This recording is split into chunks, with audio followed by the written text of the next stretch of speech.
the one to watch. The Ansett Cup, proudly brought to you by Nike.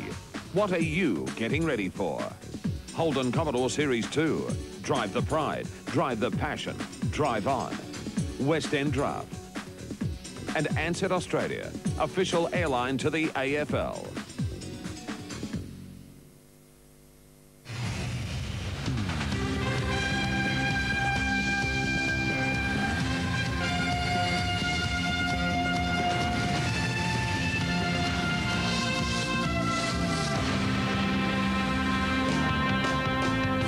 Seven Sport takes you to Football Park for the clash between Adelaide and Melbourne in the first round of the Ansett Australia Cup. Yes, welcome to Football Park in Adelaide. A very hot day in Adelaide today, turning into a beautiful evening here at Football Park for the match between Adelaide and Melbourne. In fact, it's 26 degrees at the moment, so it's going to be a warm one. As we look forward to this match, the first chance to have a look at Gary Ayres as the new coach of Adelaide, and also the first chance to have a look at James Cook at his third club with the Demons. Time to introduce Ian Robertson. Good evening, Robbo. Good on you, Anthony. Yeah, I'm looking forward to this. I think it's a perfect night for football, just a little wafting breeze.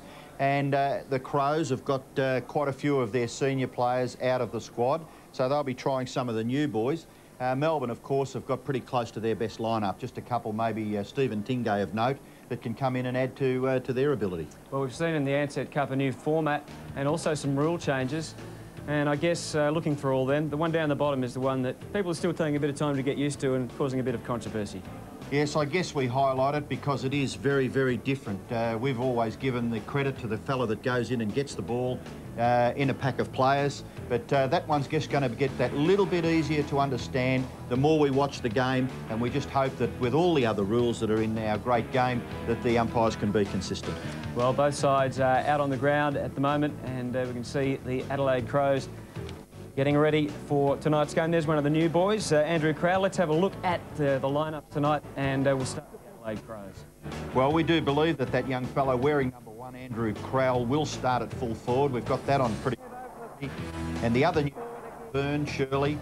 O'Loughlin, number 27, is Michael O'Loughlin's brother. If the Crows can get as much out of Ricky O'Loughlin as the Swans got out of Michael, they'd be pretty happy. Big Lands, as he is, as his name would suggest, he's a big man.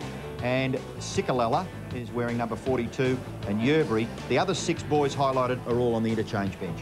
Well, for Melbourne, of course, we said James Cook, there he is, and he certainly trimmed down a bit, and he'll be making his debut, as I said, his third club tonight. Let's have a look at the Melbourne lineups tonight. Well, I think it will be Stephen Powell and James Cook that will improve Melbourne if they are to go up the ladder, because both of those boys can play. They've proven with the Western Bulldogs that they can get the ball, and I think the experience will be very highly respected at Melbourne. Wheatley, an athletic type.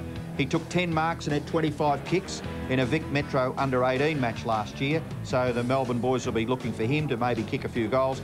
And young Bruce down the bottom there, 51, an ex-Melbourne High School Old Boys, 20-year-old utility. So a big night for the Demons, and a big night too for Gary Ayres. Of course, we said it's his first night as the coach of the Crows. He spoke to Neil Curley a short time ago. Well, Gary, first game with the new colours. How do you feel? Yeah, I feel pretty good, actually, Neil. I think the guys the last 10 weeks have worked as hard as they could, given the preparation, and I'll be even perhaps a little bit more interested in seeing how they go in about 3 or 4 hours' time. How would you compare, say, this club and the facilities and everything to, say, Geelong and Hawthorn? Well, the facilities are certainly first class, Neil, there's no doubt about that. And look, the attitude of the club has been very professional in the whole time that I've been here, even though it's only been short. And I think they should be commended on that the John Reeds and the Bill Sanders and Bob Hammond are so professional. And I'd like to think that'll rub off on the players. Are you pleased with the group, say, particularly young players? Yeah, I am, because, look, this gives the young players an opportunity, this format, and we know that if we come out and perhaps things don't go as well as you would like from a playing point of view, that you've got the round-robin format. So we've got a couple of kids that will play in the ruck who haven't played a game between them, and I'll be very encouraged if they can be positive about their performances. And we've got 5 other kids who are going to play their first game, and when you talk about the McGregors, the Perrys and the Stenglines who've hardly played any games between them, probably half the side's rather youthful. So you got your fingers crossed for tonight with the youngies? Oh, well, they'll give you enthusiasm and a bit of vibrancy, and if we can get some encouragement and experience from the other players, it'll be an interesting test, because Melbourne are probably just about at full strength tonight. All the best, Gary. Thanks, Neil. Yes, it's a big job, isn't it, for Gary Ayres? There's one of the new boys, James Byrne. A little bit of Tony Modra about him, perhaps. We'll see how he goes. And his teammates, because both sides are just about ready for the bounce, and that's where we'll be after the break on 7 Sport.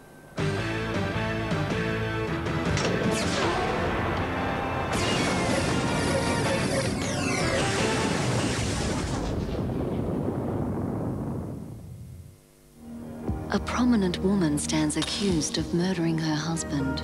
And guess who's handling her case? There's the killer. Client, Allie. Client?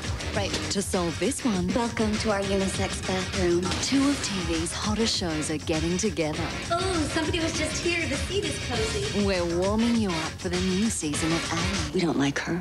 A special movie-length Ally McBeal meets The Practice, Monday on 7. Bill, we got to talk binders. Bill, staple gun, get on for it. Bill, we're out of letterhead. Bill, the new girl needs a mouse. I'm the new girl. I need a mouse. Bill, delivery. A mouse pad. Bill, would you like a coffee? Well, there isn't any. Well, I'm not complaining about Bill! I caught him in the act. Bill! Bill! Bill! Bill! Sorry. Scusi. Need supplies? Back to work specials on now. Get all the weekend action fresh from the field in Sport on Monday. Your health, fitness and fashion. Fresh ideas in lifestyle every Tuesday. Great taste, it's what South Australia's famous for. And it's hot off the presses in food and wine on Wednesday. Plus all the latest local news and world news. Fresh every day. The Advertiser. Fresh daily. Hey Nigel, they'll be rushing in for this. Right now at Liquor Smart, when you buy a 6-pack of Stolly Lemon Rusky for just $15.99, we'll give you a cooler bag and a $3 Sanity music token free. Sanity? Now that is smart thinking. Liquor Smart, call in soon. Save now at Officeworks on this Brother plain paper fax, $328. This Canon colour bubble jet printer, $127. This leather office chair, $125. Back to work super savings on now. Well, not far away from the bounce. Just time to get down to Neil Curley. Yeah, thanks very much, Anthony. Well, yeah, I don't think you get a better night for the footy as we have tonight. It's absolutely perfect. Light breeze going to left of screen. Jeff White should be a player to watch tonight because the ball's being thrown up around the ground, which gives him a chance to judge his run-up, plus the fact he's up against 2 young rookies. Also, 2 players to keep an eye on, according to Todd Viney. Stephen Powell from the Western Bulldogs, training the house down, and James Cook, who I believe has got a new lease of life and is really focusing on footy this year. Cut the boys from the Crows. You won't recognise Darren Jarman or Peter Vardy. Both lost a lot of weight, whereas young Burton has put on a lot of muscle. So it promised to be a great game. Gee, he does look, thanks for that, Curls. He does look trim line there, doesn't he, Robbo? Well, I believe that he was given the ultimatum. If you want the good contract, you've got to lose the weight, and he's done the right thing for the Crows. So we're ready to get underway then. The bounce of the ball, Adelaide and Melbourne. First hit out for both teams. Rashudo, James, good work. They're away. Kick going up forwards. That was Bigland's number 35 who got them moving. Robertson and Walsh combining, though, for the Demons. And he can bring it back inboard. A little dangerous, perhaps. But he finds the big man, Jeff White. And Walsh busy early, so that's a dangerous kick. But it's okay. And the mark taken down there by Lee and Shelley. Melbourne now out of defence. Gergic kicks the ball up onto the wing. It's a long kick. Close to the boundary line. And over it goes. And we'll have a throw in. Well, a lively start, and I think both sides realise that, well, there's not a lot at stake. They want to win the match, of course, but they'll be going in pretty hard against each other, as we saw last night. James runs away with the ball for Adelaide, kicks it in towards full forward, punched away by the Melbourne defence. Robertson leads in the race for the ball. Will the bounce go kindly for him? He's nearly run down there by Scotty Welsh, who played last year with the Kangaroos. And Scotty Welsh right now looks as though he may be out at half forward. That's Ben Hart and Mark Bickley on screen. No score in the game as yet. And as Neil Curley has explained, pretty well perfect conditions for a game of footy, and not a bad crowd have come out tonight to watch this match. The Ansett Australia Cup for the year 2000. Woden couldn't quite gather it. Eccles, Jarman, ball smothered off the boot. White doesn't mess around, throws his left foot at it. Opportunity now for Melbourne through young Bruce. He's pulled off the ball. There's the big ox, David Schwartz, run down by Ben Hart. Darren Jarman is on the scene. Ball spills for a boundary throw in. Left half forward for Melbourne, about 65 metres around from their goal. Yes, Ian, interchange for Melbourne while we have it. Godfrey, Wheatley, McDonald, Nicholson, Simmons and Beams. Thanks for that, Neil. The ball out wide now. Rashudo running onto it and can get it something moving for the Crows at half forward. Neats playing in defence, as you can see, against McGregor. Paid the free kick, was he, or the mark? I would say may have been paid the mark. It was a juggling one. So goes short, that's dangerous. G. Powell lined up there, but he's got good support. Acceleration good from Phoebe as they start to open up the forward line a bit. Out towards half forward. There's one of the new boys, Cameron Bruce, overrunning it. Now they're going to get forward and up towards Schwartz. He's pushing and shoving. Cook stays behind. He stays down. He's still looking at it. Cook now, he's got it. And no, free kick, said the umpire. The Crows' defence standing up pretty well, and it's over and out. Anthony, well, it looks like Tyson Stengline is the immediate opponent for James Cook. We were told that they did have a very inexperienced spine right down the middle. We believe James was in the centre, and I think it was Perry was centre half back. And there was a lot of inexperience in their lineup. But, gee, there's a bit of confusion. I think the Adelaide Crows boys thought that they had the free kick. It went to Schwartz. The kick has gone right up in front of the Melbourne goal. Bickley, fearsome as ever. Johnson dragged, didn't have the football, and it must come back to Kane Johnson. Scotty Chisholm about to break away, but the umpire had blown the whistle, and that's the way the free kick goes to Kane Johnson. Wider still to Nigel Smart. He, in turn, goes out towards the wing. The kick a little high, but didn't Tyson Edwards stretch and do it well. He's marked just behind the wing. So Edwards, as you said, closer to half back, and there's Burton. He hasn't lost any of his leaping or marking ability over the summer. And definitely much stronger this year, this boy. Yeah, he has built up, and these should be beautiful conditions for some high marking. Neats in the road. Gee, speaking of high marks, White was up but couldn't take it. There's Powell in there trying to get it moving. Good hands just to try and keep it moving, but James is going to intercept, and he can set something up. The man out wide is Burton. The left foot kick. It's going to be tough in the pocket. The hands were good. Edwards still running. Tries to get the handball back. Now another chance coming up for Adelaide. McGregor snap at goal across the face. And it's bouncing away harmlessly out of bounds. Anthony, one thing about Melbourne, they won't fear this ground because they've had a couple of good wins here in the last 2 years. Yes, I noticed some stats that we were fed by Melbourne that they beat Adelaide last year quite comfortably at the MCG, and in the only Ansett Cup game, Adelaide beat them by about 8 goals over here. But the umpires now found advantage for Melbourne, and they got about 25 metres on that play, back towards the middle of the ground. It's punched away, and Big Lands, he can't quite gather the ball, but he created a path for Bickley, who was run down by Woden, caught with the ball, so Woden the recipient of the free kick. He plays on. Vision not all that good, but he shrugged the tackle from James, then delivered the ball. Stephen Powell in trouble, gets his left foot to it, up in the direction there of number 43, Guy Rigoni, back to Woden, hand pass out wide.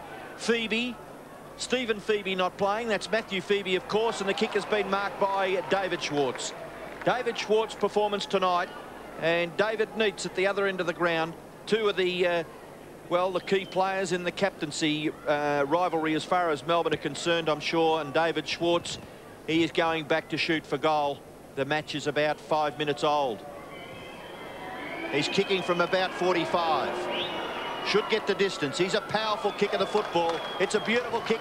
First goal to Melbourne. 7 has the 1-hour recipe for simply inspiring lifestyle TV. Challenging new projects. We've moved house. Great new ideas, like the cake you don't have to bake. And helpful advice from Scott McGregor. I'm going to show you how. Brand new Better Homes, Tuesday 7:30. Then... Welcome to the great outdoors in the new millennium. Join Ernie for a 48-hour whirlwind tour of Africa. And discover Europe's hottest destination. All new Great Outdoors, Tuesday at 8. So first blood to Melbourne. And David Swartz, he looks pretty fit, as I guess most players at this time of the year. You'd want them to be. White, another one who will be better for throwing off the injuries from last year. Long kick forward from Goodwin, deep into attack. McGregor, oh, he applied a pretty good tackle there. And Gergic went to ground. Edwards couldn't pick it up. But an open goal coming up for Scotty Welsh. Oh, dear. And he's missed it, hitting the post. You can't trust these ex-Melbourne guys. No. Leave it out, Curls. Gee, I've spent all afternoon with you, and are you parochial or what? Now, come on, stick up for them. You've already had one crack. I just thought I'd throw it in. What about the Victorian motorist that you wanted to drive over down the main street when we were coming back to the pub? He's going too slow. Good on you, Curls. Melbourne a goal. Adelaide one behind as Adamuze prepares to bring it back in and go straight down the ground. The kick is all right. And he has found out there Leon Chelly. Leon Chelly's kick goes out in the direction of Gergic. Gathered by Powell. Powell just puts everything behind that. Lands the ball at half forward. Schwartz, the athleticism of Smart. Very good out wide to Rashudo. Rashudo down the ground. Excellent mark. Terrific mark taken by McGregor. We saw a little bit of this young bloke late last year, and he impressed. Short passes all right. And James, unattended at centre-half forward, only 40 metres out directly in front, will shoot for the Crows' first goal. Ian, just while we're on that, Smart in defence. He just seems to have a new lease of life this year. He's very hungry for the ball, and I expect him to have a very, very good year. Well, we're watching James go for goal. Good kick too. Excellent kick by James as a goal.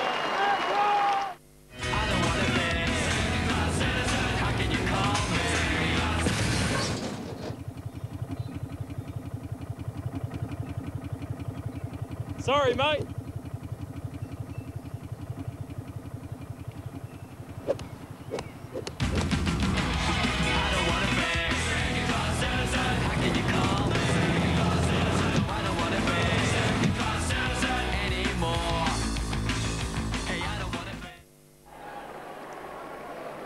So Brett James answers the David Swartz goal, and we're almost back on level terms. A 1-point lead to Adelaide. Early stages though, Leon Chelly it was. They've got the Demons going. Swartz roaming in that forward line. Got some support down there. Under pressure, taking it towards the boundary. Rigoni hooked back by Jeffrey Farmer. Powell back to Farmer. Under pressure, nowhere to go. Jeff Farmer off to Powell. How long, said the umpire? Too long. And eventually the free kick going Adelaide's way. And it was Bickley that got the moving with the handball, and now Jarman did that with ease. Off the left boot. Not a great kick. Gee, Neitz was strong there. And that's a good grab. And it'll be a big test for McGregor, that's for sure. Well, I think David Neitz has definitely played his best football at centre-half back, and it'll be interesting if Melbourne can afford to leave him there. Jarman, oh, that was terrific. Creative play. James can go long down into the square. Welsh won't miss this one.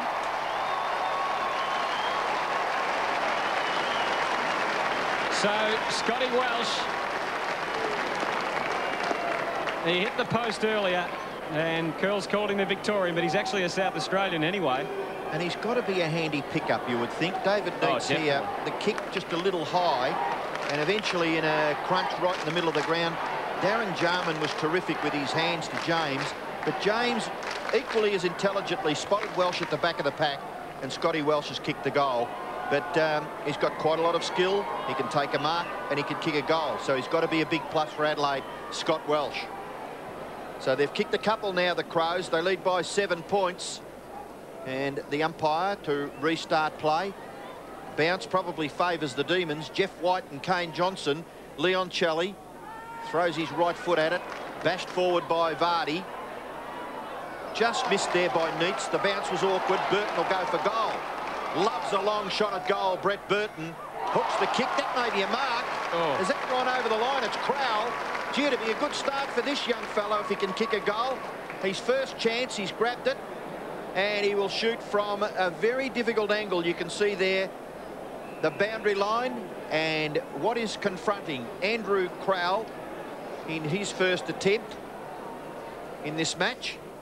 Maybe just run around a little. No, has hit the post, unfortunately. So A little disappointing there for a youngster playing in his first game, but he'll keep his chin up, I'm sure, and we'll see a lot more of him over the next few weeks. Shanahan, that again was fairly dangerous, but he finds Nathan Brown, who's had a few touches early. Not to be confused with the Bulldogs player of the same name, of course. Burton, up and up over the top. McGregor, gee, he was strong there, cleared the path, and they'll come away with it now. Burton kicking the ball. Oh, he's propped Jarman in the pocket. Just reading the ball so well off the boot. And he can line this up from 45 metres out, and you're just about back him from there, Robbo. Well, this is one of the best kicks in football, Darren Jarman, and I'm not quite sure whether his deliberate shots are as reliable as maybe his shots on the run, but probably not. He's just a beautiful kick of the football, guides it down, doesn't try and kick it too hard, which is a key. Well, there you go.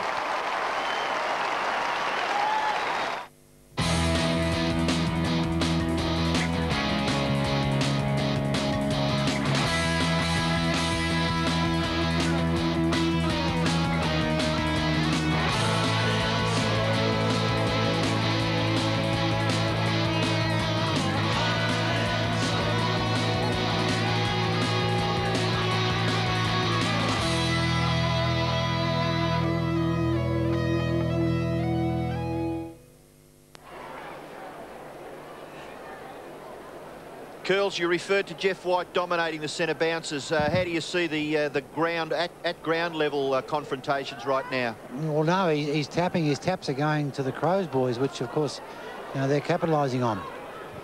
Yes, they're doing well, and particularly James, who we believe is playing in the middle of the ground. He's had 6 possessions already, Brett James.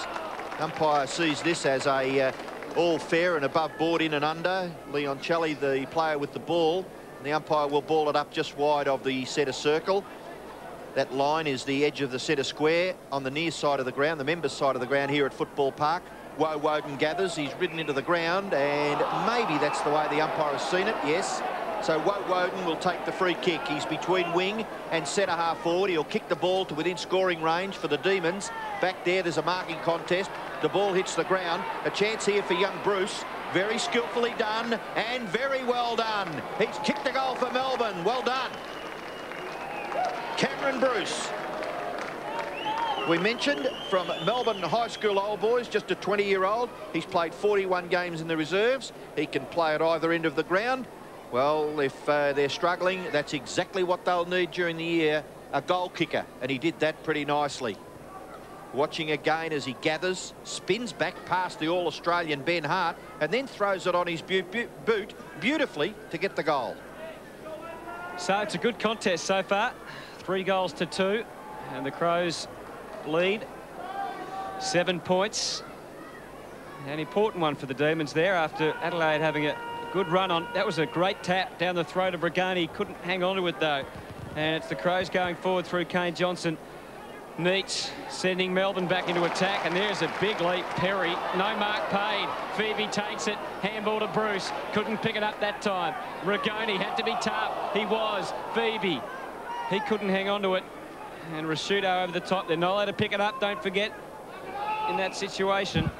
And a good example there, I think, of the rule where we didn't just get players jumping on top of each other. I think that's the key, that they are trying very, very hard, these umpires, John Harvey, Richard Fox, Justin Schmidt, watching closely, and the players are endeavouring at every opportunity to keep their feet. You can see there the boy just knocked over there, Andrew Leoncelli, and if he's in and underneath there, he must knock it clear with a fist as quickly as he possibly can. If he grabs it and handballs it, it's simple. He's penalised.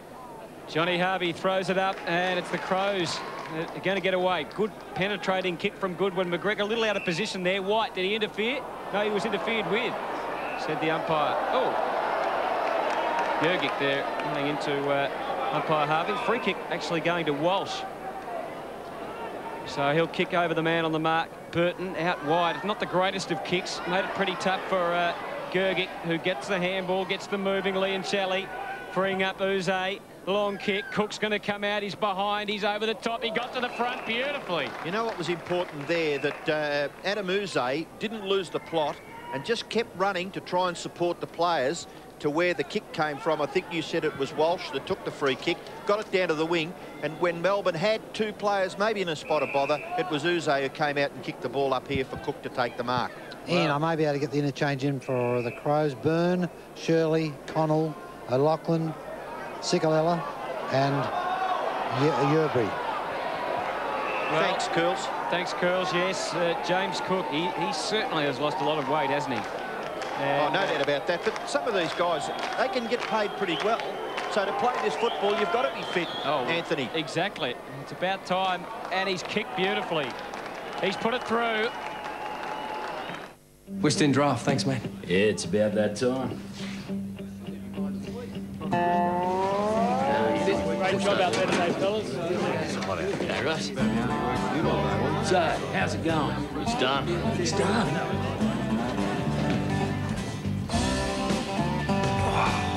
So, what's the story? Hey, what good's a pub if you can't watch the footy? It's the West End of the day.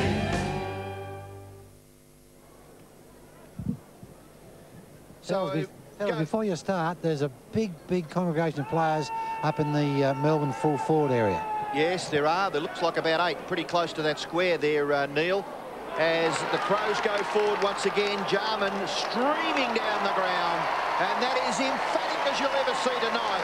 Darren Jarman goal. Well, he is class personified, and I'm sure everyone who watches football, it doesn't matter who you barrack for, you like to see that player on the ground doing just this. Taking the ball away from the centre, the Crows didn't mess around. Eventually, Darren Jarman reading that little tap, and he didn't mess around. He's kicked the ball 65 metres for a beautiful goal for Adelaide. So it's a terrific contest at the moment. Plenty of goals. And we've mentioned several times already, just a beautiful night for footy. Very warm though, and I guess that may take some effect as the match wears on, but at the moment, players really enjoying these conditions. As White again got the tap at Powell. Couldn't do much with it. Good defensive work though by the Crows midfield. Chisholm really sold his teammate into all sorts of trouble there. And while you're there, fellas, Melbourne are virtually starting the bounce without a half forward. They're all up around the goal square area. Throw up, as we see around the ground now. All throw-ups, no bounces, apart from the centre bounces. After goals, Powell got them moving again, deep inside 50. This is the area of congestion that Curls was talking about. Close to the boundary line. Smart will make sure it goes over, and he does that. Anthony, Stephen Powell has had 5 kicks already in this game and is by far, well, Andrew Leoncelli has had 4. They are Melbourne's leading kick getters at this stage. Still 26 degrees. Ball thrown in. Swartz again. Good ruck work. Farmer's handball. Put Woden into pressure, but Farmer does well. I'm not sure about the handball, though. That probably wasn't quite so good. Clearing kick. Just outside defensive 50. Phoebe in front, under pressure from Goodwin. In the end, gave it up. And good work. The Crows. Yerbury, one of the youngsters, got them moving. Kicks it out wide, running with it Eccles. Long and strong, and a beautiful pass. And out comes Andrew Crowd. It takes the grab 40 metres out, directly in front.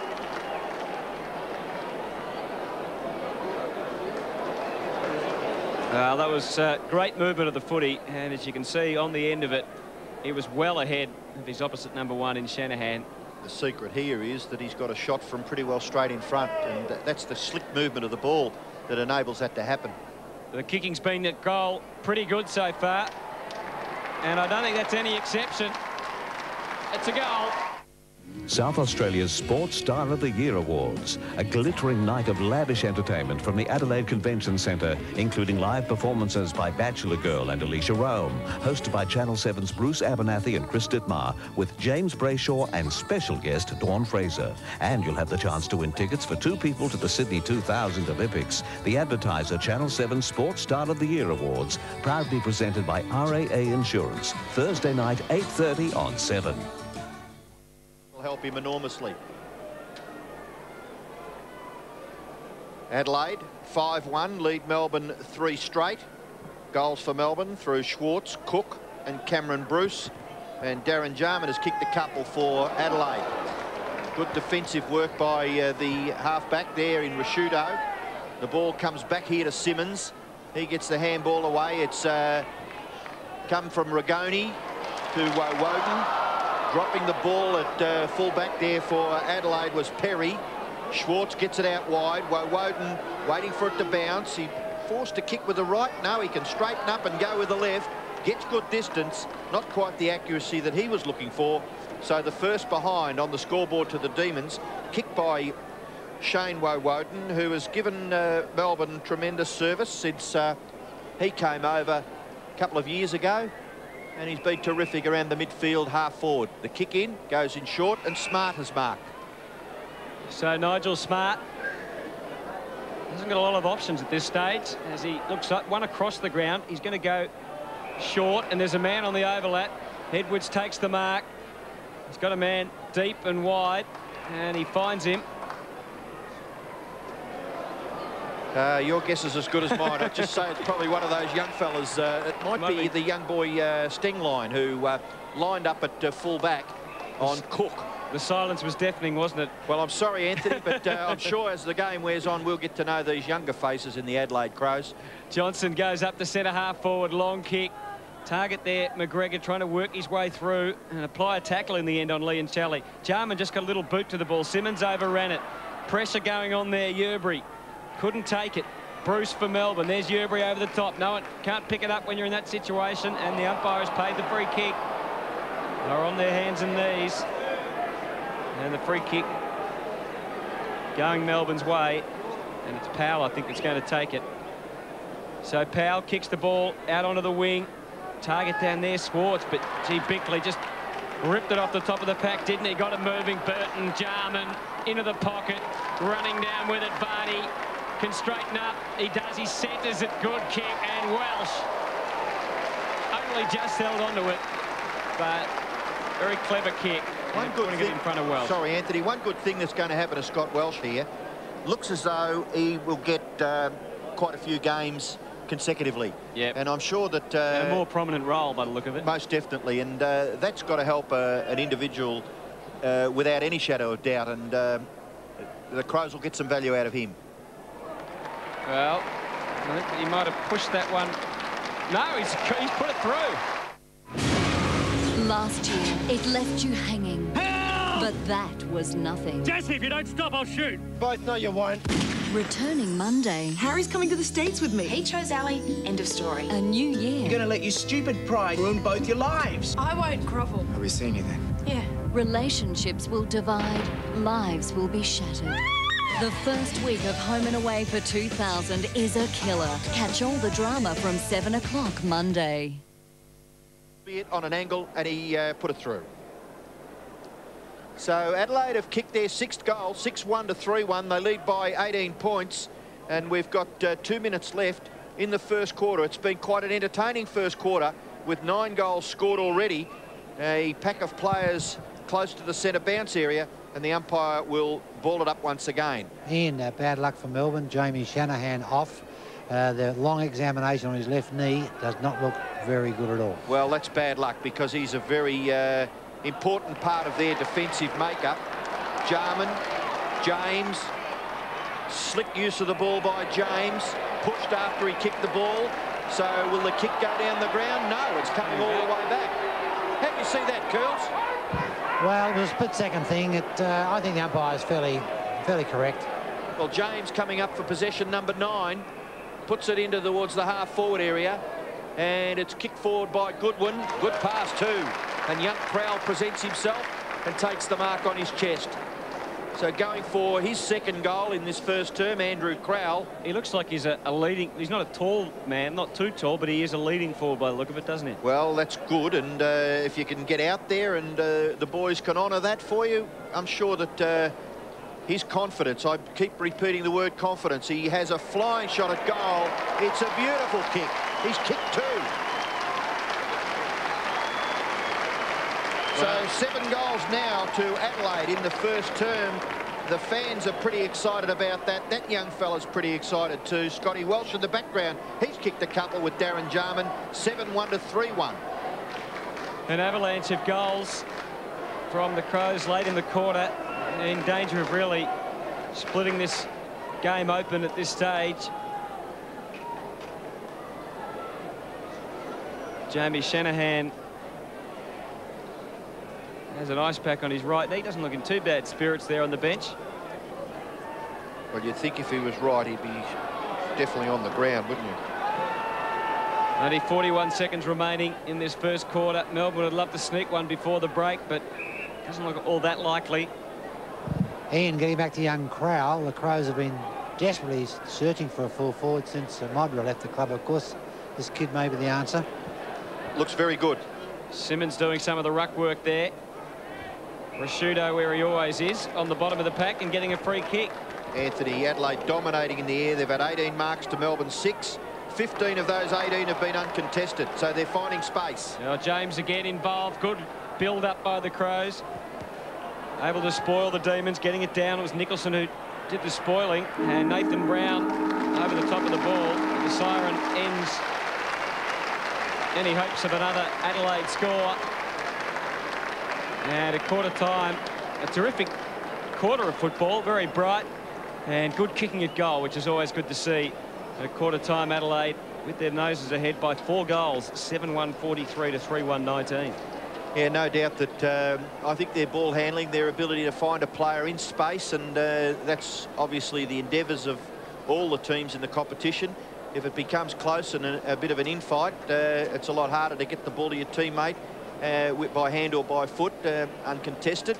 And of course the goals will come freely if you can get it out in the open. James has been a dominant player around the middle of the ground. He's had 10 possessions, and Gary Ayres and Darryl Hart coming down to address the Crows players. They'd be fairly pleased because, as we said before the game, there's quite a lot of youth and untried enthusiasm in this Adelaide Crows side. This news update brought to you by Colonial. Your home, your loan, your way. Good evening. Industrial action will grip parts of Adelaide tomorrow. Bus drivers are set to walk off the job, leaving thousands of passengers stranded. And hundreds of teachers are still uncertain of placements as the new school year starts. Andre Agassi is the undisputed tennis king tonight, winning the Australian Open in 4 sets. Well, it's warming up tomorrow, 31 degrees. Good night.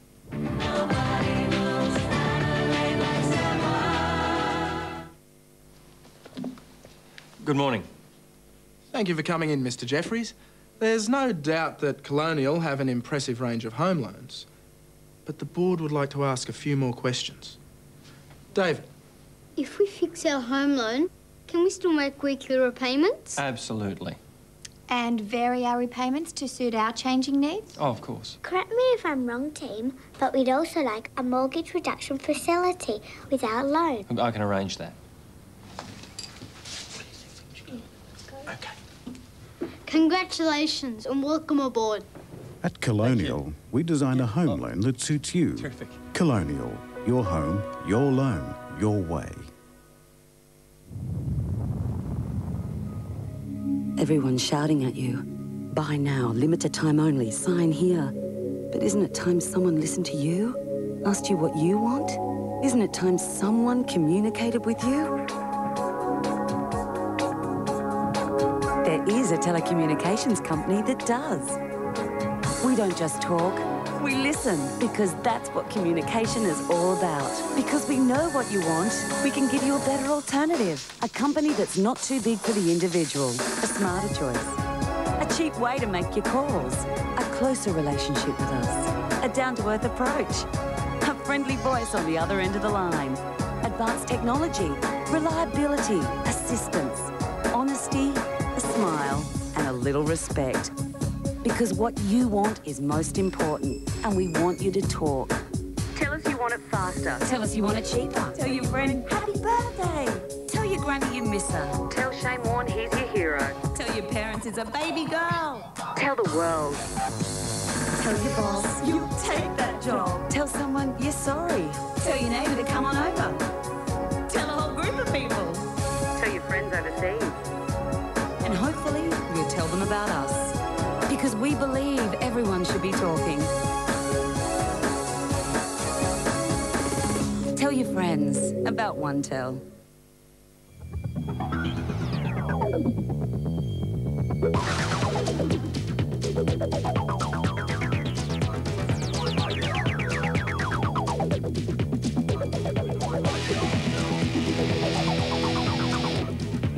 So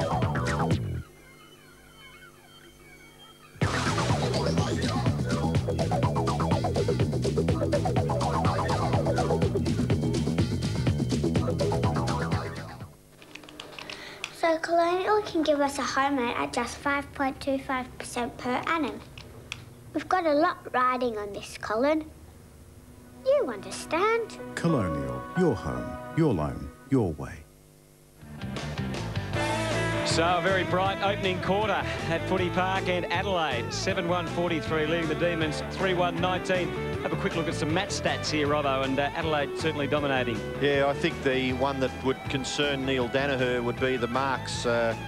19 to 6, and 16 of those 19 marks taken by Adelaide are uncontested. Curls, what sort of a comment would you have on that? Seems to be a little bit too open as far as Melbourne are concerned. Well, the Crows have broken away from defence very, very well with running players, and of course there's been good clear movements through the, through the centre and also through the forward area, and they've kicked the ball beautifully for so early in the season. And I don't think the Melbourne boys have got to man up. They've got to pick up James, don't they? I mean, he's too dominant. He's had 10 possessions in the first term. And every time he gets a footy, a teammate gets it, but they just got to man up better, Melbourne, and put a bit more pressure on the player with the ball. Thank you to Neil Curley down on the boundary line. Second quarter about to get underway. As we said, a very warm night in Adelaide, and Melbourne need to get a move on. And that's not, well, they only get not that many bounces, the umpires. That's not a great way to start the quarter. Adelaide going backwards there, Perry. Smart in support, though, and has got a player out on the wing. It's Rashuto who takes the mark, looks up ahead, fairly congested forward line. Burton would be one target. He goes a bit longer than that. Eccles came in from the side, couldn't hang on to it. Nicholson goes to ground. Welsh couldn't take it. Farmer having a roll further up the ground this year. Powell's handball under pressure. Vardy, he's also lost a lot of weight over the summer along with Darren Jarman. And we'll have a ball up about 40 metres. In fact, Curls, Vardy, there was a question mark at one stage. They were talking about whether he was even going to be traded, weren't they, towards the end of last year? Yeah, I think they just gave the boy a reminder, smarten up a bit. Well, he seems to have done that. Chance for Melbourne to be able to clear. Again, it's very congested, and we're going to have a bounce. So not too many bounces in most of these Ansett Cup, or it's a throw-up. That you're right, actually, not bounces anymore, as we've said, except at the centre bounces after goals, but even not too many throw-ups with the changes to the rules. Farmer gets the handball out, and Neitz can get them moving out towards the wing. Rigoni stood the ground, couldn't take it. They've got the numbers working well. Johnson emerging from the pack. Good build-up here for the Crows. Bickley's been terrific on the end of it. Eccles can pump it long, but the kick smothered on the ricochet. Walsh and Eccles had to be tough, had to be strong, and they both were. Swinging around, here's Vardy, the man we were talking about. Heads for home, but misses to the left. And Adelaide's second behind, 7-2-44. Playing Melbourne, 3 goals, 1-19. It's this half back line of the Crows that's hurting Melbourne. They're leading their players to the ball and clearing nice and easy. Yeah, and the blokes that are in the Melbourne defence are being put under enormous pressure too to try and clear the ball. So indiscriminate kicking down the ground doesn't help any sort of forward line. And Melbourne striving hard now to get out of their defensive half of the ground. Leading in the race for the ball is Bickley. His feet over the boundary line. May have kept it in, but the umpire says no. He will throw it in. Just forward of centre wing, favouring the Demons. They trail by 25 points early in the second term. Some interesting stats. Darren Jarman 5-2, Nigel Smart 5-1, James 6-4, Rashuto 5 kicks. On the other side of the ledger, Powell has had 6-3, and Leon Celli has had 6-3.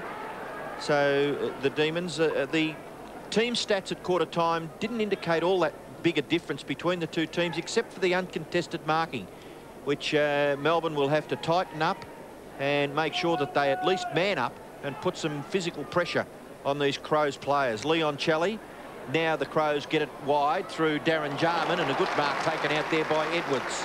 And they can move. There's running players everywhere. Oh, not the talking wasn't all that good that time. Eccles, quick kick into the watch, full forward. Gergic couldn't take it. Look who's at the back. Burton, he can straighten up from there.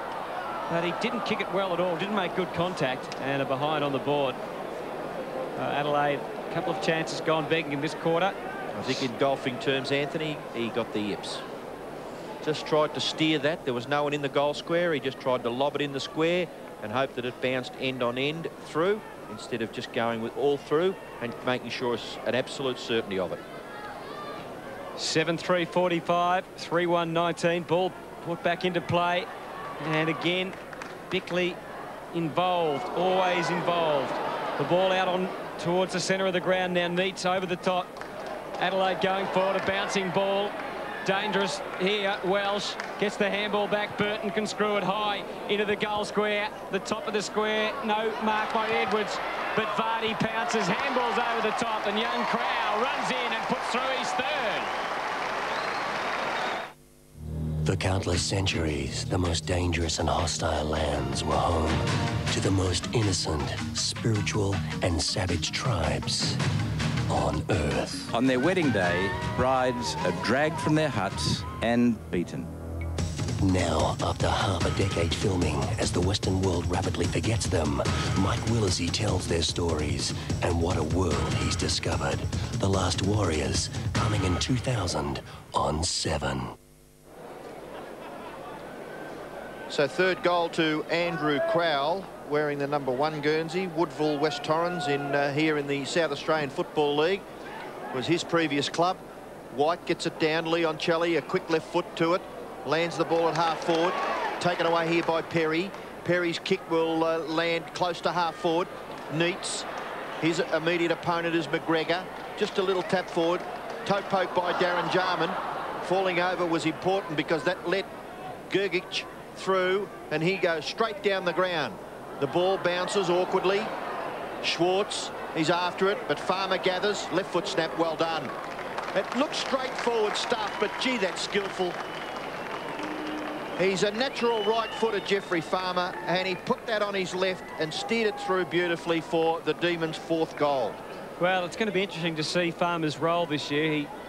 Both he and the coaching staff are hoping, with a bit of extra fitness, that he can play a role up the field, maybe have a bit of a run on the ball, but there's no doubt that his real damage can be done around goals, and he was certainly on fire the season before last, in the finals particularly, and well, Melbourne will be hoping he can recapture some of that form this year.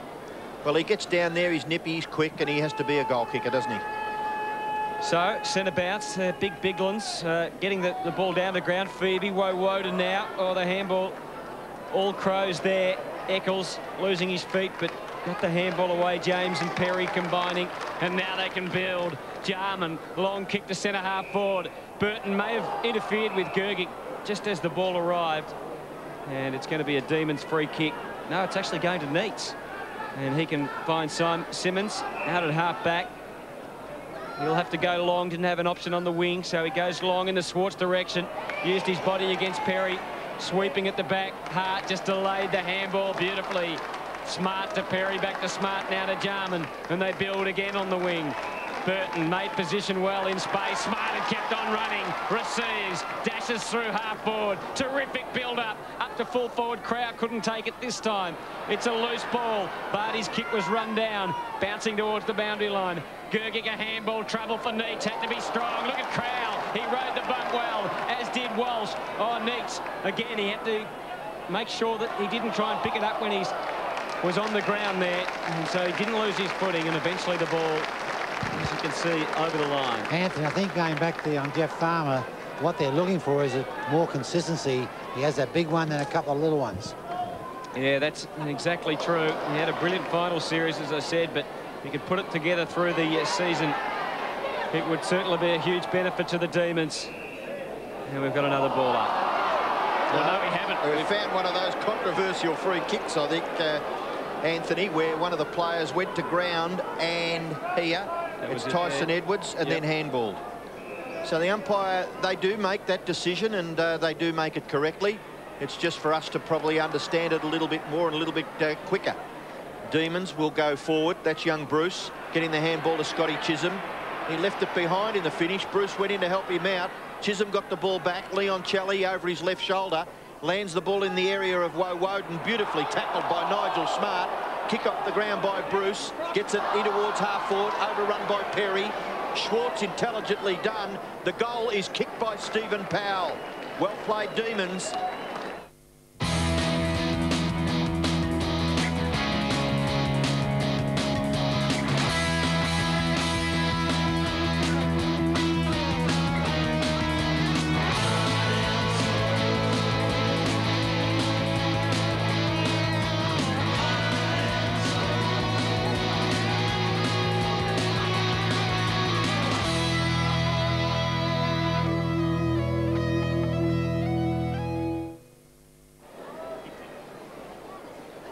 So, Melbourne showing a bit of spirit here.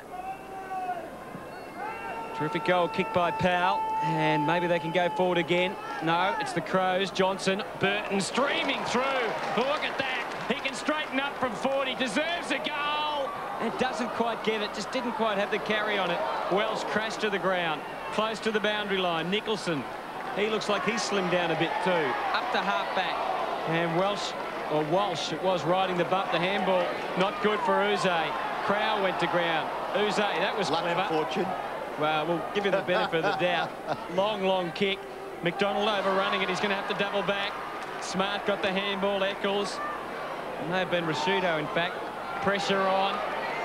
Well done, McDonald. In the end, he got out of it and finds Powell, who is running down the ground into space, and he can kick his second in as many minutes. I think, Anthony, there you see the justice in a person never ever giving up, and it was number 35 for Melbourne, Anthony McDonald, who eventually got the kick away, but he did a lot of good work at ground level as well, trying to just keep the pressure on the defenders of the Crows and make sure that the ball was kept alive. And here you see the opportunity for Melbourne to kick a goal with Stephen Powell, but a lot of work done behind the scenes. Well, we've seen some excellent kicking at goal tonight, but that one didn't look all that flash off the boot, but it's gone through.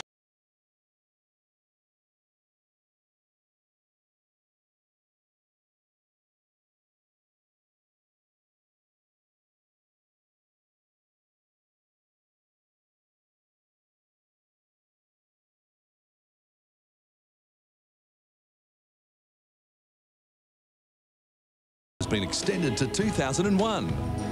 So go out and enjoy. It pays off. So a wonderful passage of play there from the Demons, and at half forward resulted in Stephen Powell kicking the goal.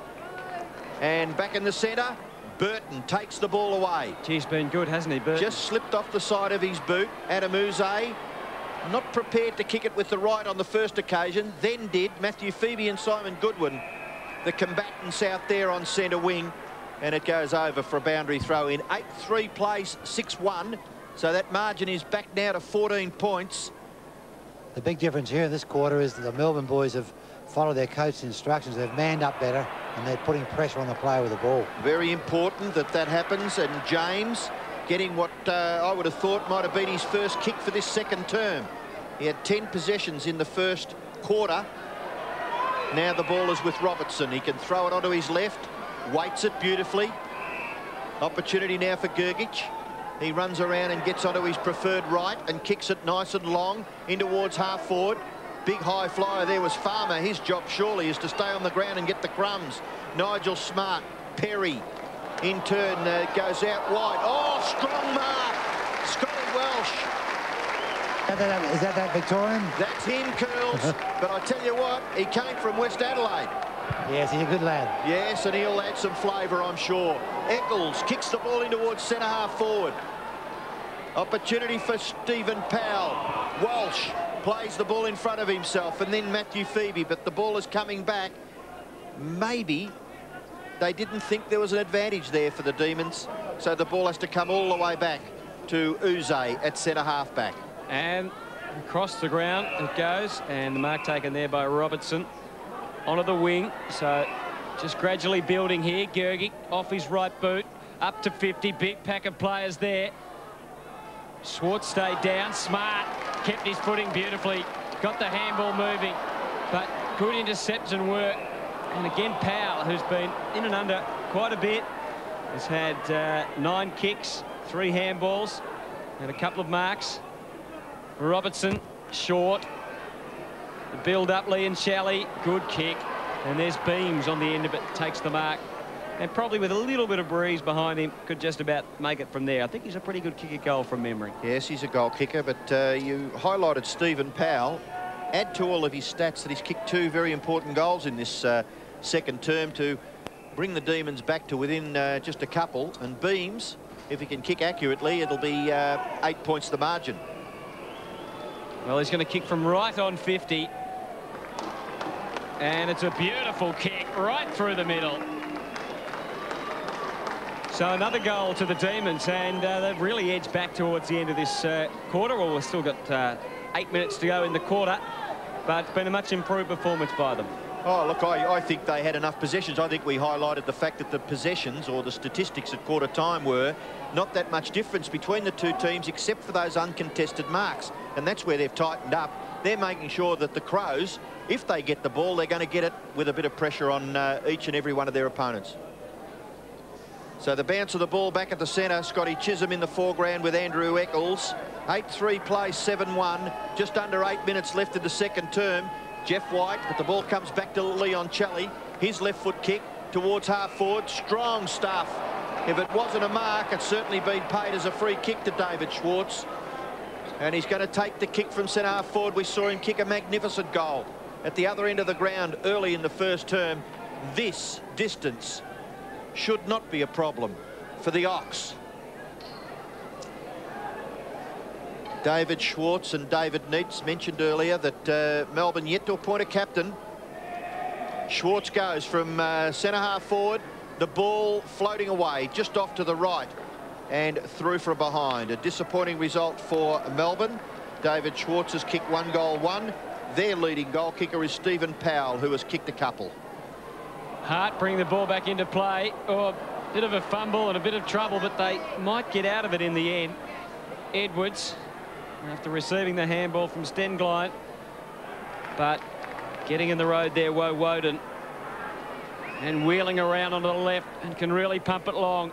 Pretty congested forward line. Tough for a mark, but it was taken.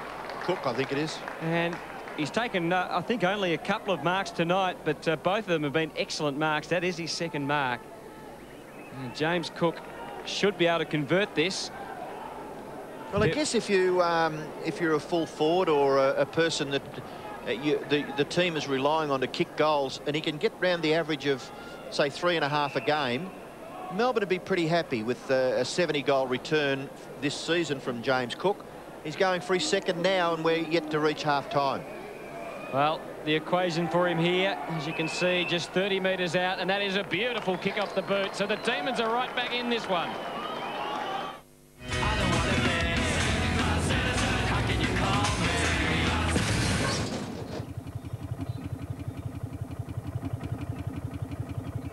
Sorry, mate.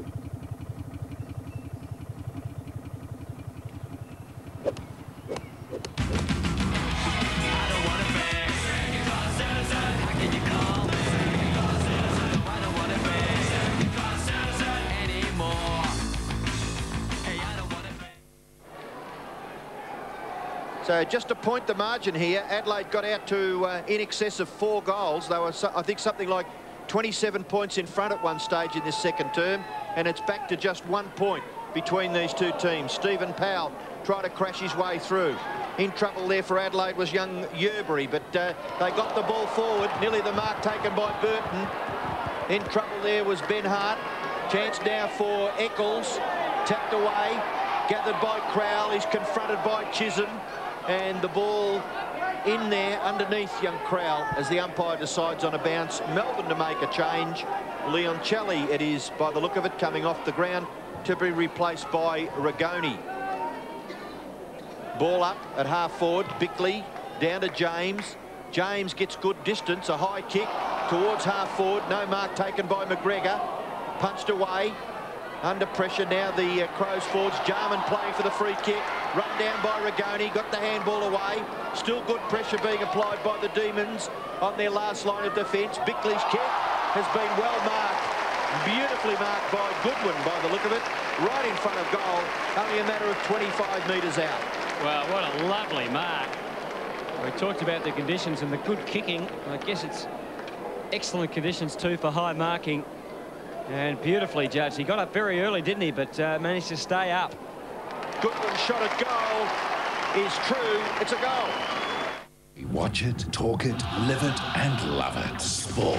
But could you correctly answer 10 questions about it for $1 million? For $1 million. Soon, Channel 7's $1 million game returns, and we're playing like never before. Phone now for the chance to put your love of sport to the test. And you could be the first playing Channel 7's $1 million sporting chance of a lifetime. So we've got an excellent game on our hands here as we get towards the end of the second quarter. And Adelaide up by 7. White, did he put his hand in the back there? Certainly a free kick going against him. And the Adelaide crowd. Curls, did you pick that up at all? Just put his hand on his shoulder to get a bit more leverage. Now that's the Jarman who can run. Space in front of him. Thinks and then passes. But White it was getting back in the road. Burton was just dumped aside there by Uzo. They did well to keep it in the end, the Demons. How's the outlet pass? Not bad. Swartz going a long way up the ground to get a kick, and he's able to swing it out to Woden. The transfer of play. It's very open on this side of the ground. Not much really there as far as marking was concerned. Chisholm did wonderfully well then. But then he copped it up with a pretty ordinary handball. Went straight to Rashudo. I thought Woden, when he kicked the ball, he had two players running inside him, and they would have streamed down more down the middle of the ground and maybe gathered a few more metres, which could have put the kick past the area here. But Woden maybe focused on just getting the ball down quickly. Well, here's Bickley again. Oh, dangerous hand pass. Put his teammate under pressure. And an interesting one there. Both Rashudo, or particularly Rashudo, and also Woden, almost picking the ball up when they're on their knees. They've made a few errors this quarter, the Crows, and the Melbourne boys have capitalised well on it. Well, it's just what you said at quarter time, manning up, putting some physical pressure on your opponent. Perry it was that got the tap. Jarman the clearing kick. Farmer read that beautifully. Doubles back to take the mark. In the pocket. It's a fairly congested forward line. He had Beams away to his left, but he goes longer. Cook's leading out in a strong lead.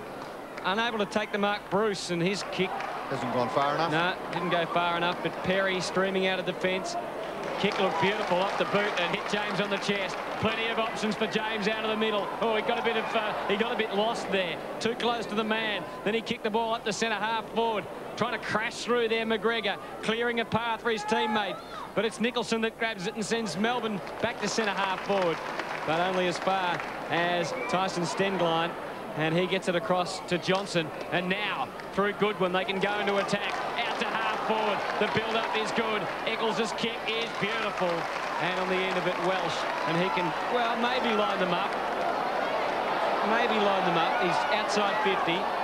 Fellas, while you're there, is there any stats on Vardy? I can't see him having much of an influence at this stage. Yeah, Curls 3 and 3, and he's kicked it behind. Okay. Well, it was a beautiful pass. And Welsh sneaks inside 50 to kick, so he could make the distance. It's going to go across the face into the pocket. White trying to claim the mark. The umpire, I think, paid it, has he? I think that's a mark. He was in front. So Jeff White with the mark and a chance to try and get the Demons out of trouble. And he decides on the percentage play, getting long and well outside his defensive 50. Farmer gathers. In trouble there was Rigoni, but he was able to get it clear. And then eventually finishes on centre wing. This is Powell again, coming up for possession number 14. He's giving a good return. Schwartz gets back. So did Johnson.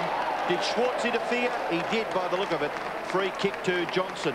Handball away to Rashudo. Rashudo, he's got a couple of teammates out here on centre wing. And one of those teammates is Mark Bickley, the skipper of the Adelaide Crows. Away goes Bickley. Kicks into the middle of the ground. Mark taken by Crowell. He's grown in stature. Finishes with Vardy. We spoke about his stats. Kick. Unselfishly, Vardy goes to Welsh. And a free shot at goal for the Crows. Scotty Welsh going for goal number 3.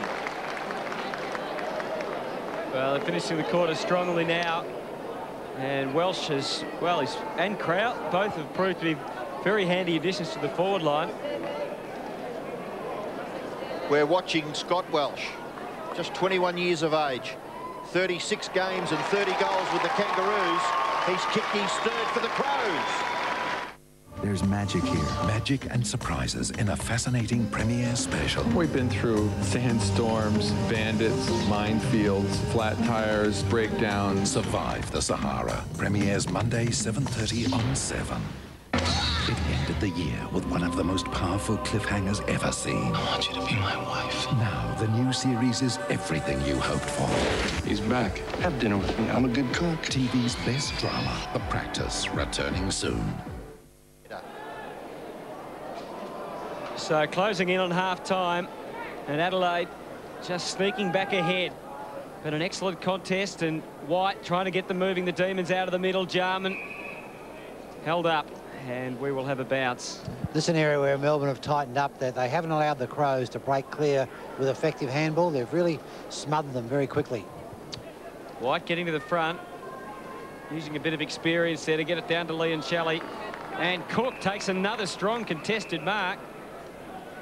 And he's probably too far, although he can hoof a ball. Can kick the ball, so with a little bit of breeze behind him. How is the breeze at the moment, Neil, down there? It's very steady. It would give him maybe 2 or 3 metres on the kick. Well, he should just about make the distance then, you would think. From here, James Cook, he always takes a long time in his preparation. Could be half-time by the time he kicks it. Yeah. A few hoots from the crowd, just to let him know where he is. You can see that he's absolutely directly in front of goal. And he's about 54.5 metres out from goal, and he's got terrific distance on the kick. Lovely goal by James Cook. And that is goal number 3. And he's just being very efficient, isn't he? 3 marks, 3 kicks, 3 goals. Well, I guess that's what you're looking for all the time. You put him down there, and your engine room around the middle of the ground, the ruckman, the midfielders have got to try and get the ball to him. He was in the right place there in front. And the young fellow, number 20, Stengline, not able to do much as far as knock the ball away. And Cook did what Melbourne will expect of James Cook. He kicked a goal, and he's got 3 in the first half. So with just seconds left, Anthony, it is a very interesting scoreline, just 7 points the margin. We won't see much more of the play, you wouldn't think, although straightening up and having a shot at goal. Now, that score must stand because the ball was in mid-air coming from Anthony McDonald behind. Now, when the ball was bounced in the centre, there were 7 seconds left. So that just goes to show you, if you can get it away from the centre and get a clear possession, which is the way the Demons did it, you can score. They did score a behind. It was Leon Shelley that cleared the ball. He looks as though he's in a little bit of trouble, but he will be okay, I'm sure. He's got the half-time break to recover. And at half-time, you can see the scoreline there. Adelaide leading by just 1 goal in an entertaining game here at Football Park. Adelaide 10-3, lead Melbourne 9-3. Yeah, well, it was a much improved second quarter, wasn't it, by the Demons? As you and Neil said at quarter time, they needed to tighten up. And, well, they had someone in Cook up forward to really give them something. I think Powell kicking a couple of goals also helped them. But half-time, it's a close one. 6 points the difference.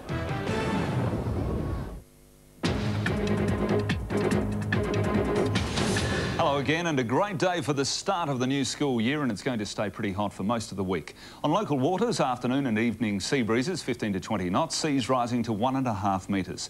In the city tomorrow, warm and sunny with a top of 31 degrees and an overnight low of just 15. Now looking ahead, getting ready for an old-fashioned scorcher with the Bureau predicting 37 degrees on Tuesday, cooler on Wednesday. Have a good evening. Good night.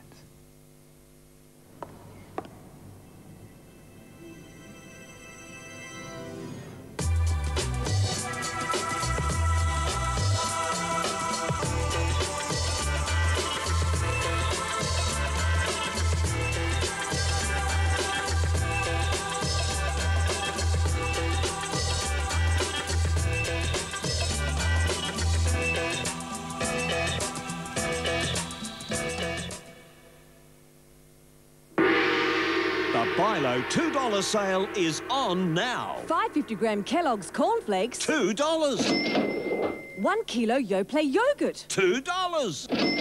Bilo. Extra value for you.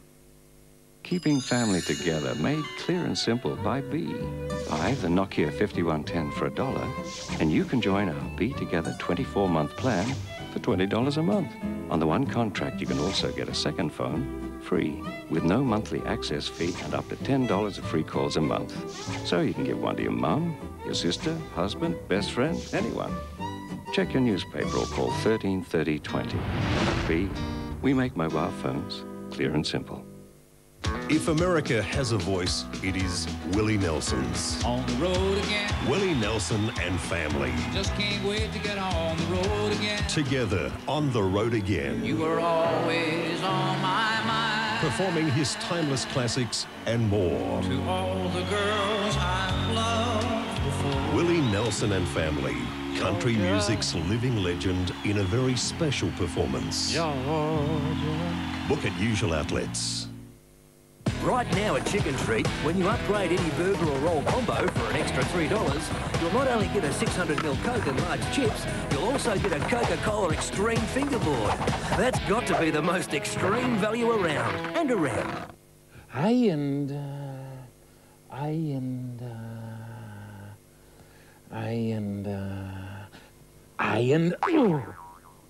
you know what day it is? Today? And the year? 1999. Wasn't that last year? Yep, 1999 or 22 a week. And you get internet and a scanner and a printer and stacks of software. Where? Port Adelaide, Melrose Park.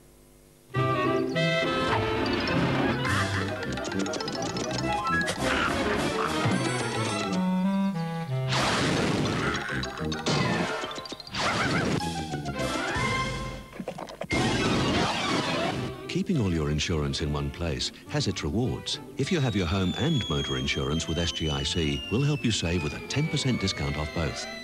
That's a bonus. Call SGIC on 133 233. Half-time at Footy Park, a warm night, and Adelaide and Melbourne putting on a great contest, very high standard, 10-3-63 to 9-3-57, so the Crows by just one goal. As we have a look at the goal kickers, and there's been plenty. Young Andrew Crowd doing a great job, as is Scotty Welsh with 3 goals, the former Roo. Jarman busy early on with 2. And for Melbourne, James Cook, an impressive debut for James Cook, kicking 3 goals and 2 goals to Stephen Powell. So a close one here at Footy Park. Another match taking place tonight at Waverley in Melbourne, and it's Geelong and St Kilda. Let's go to the first half highlights.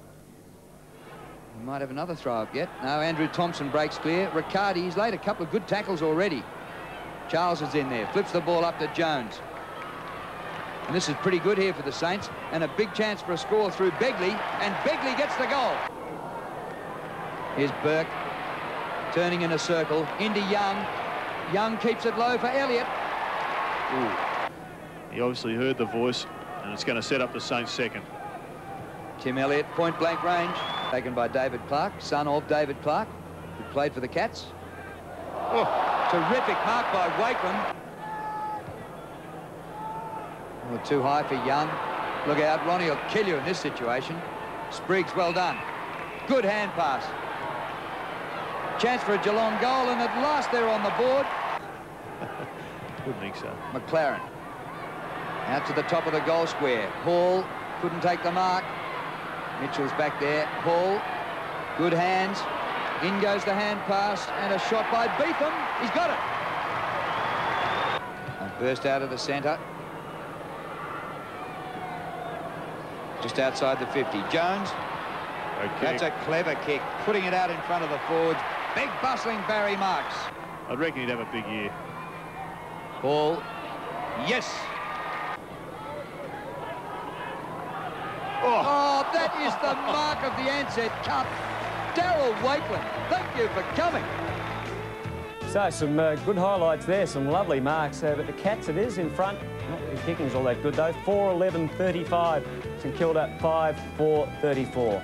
Well, we've got a good match here at Footy Park. At the moment, just 6 points the difference. And we'll come back after the break to have a look at the first half.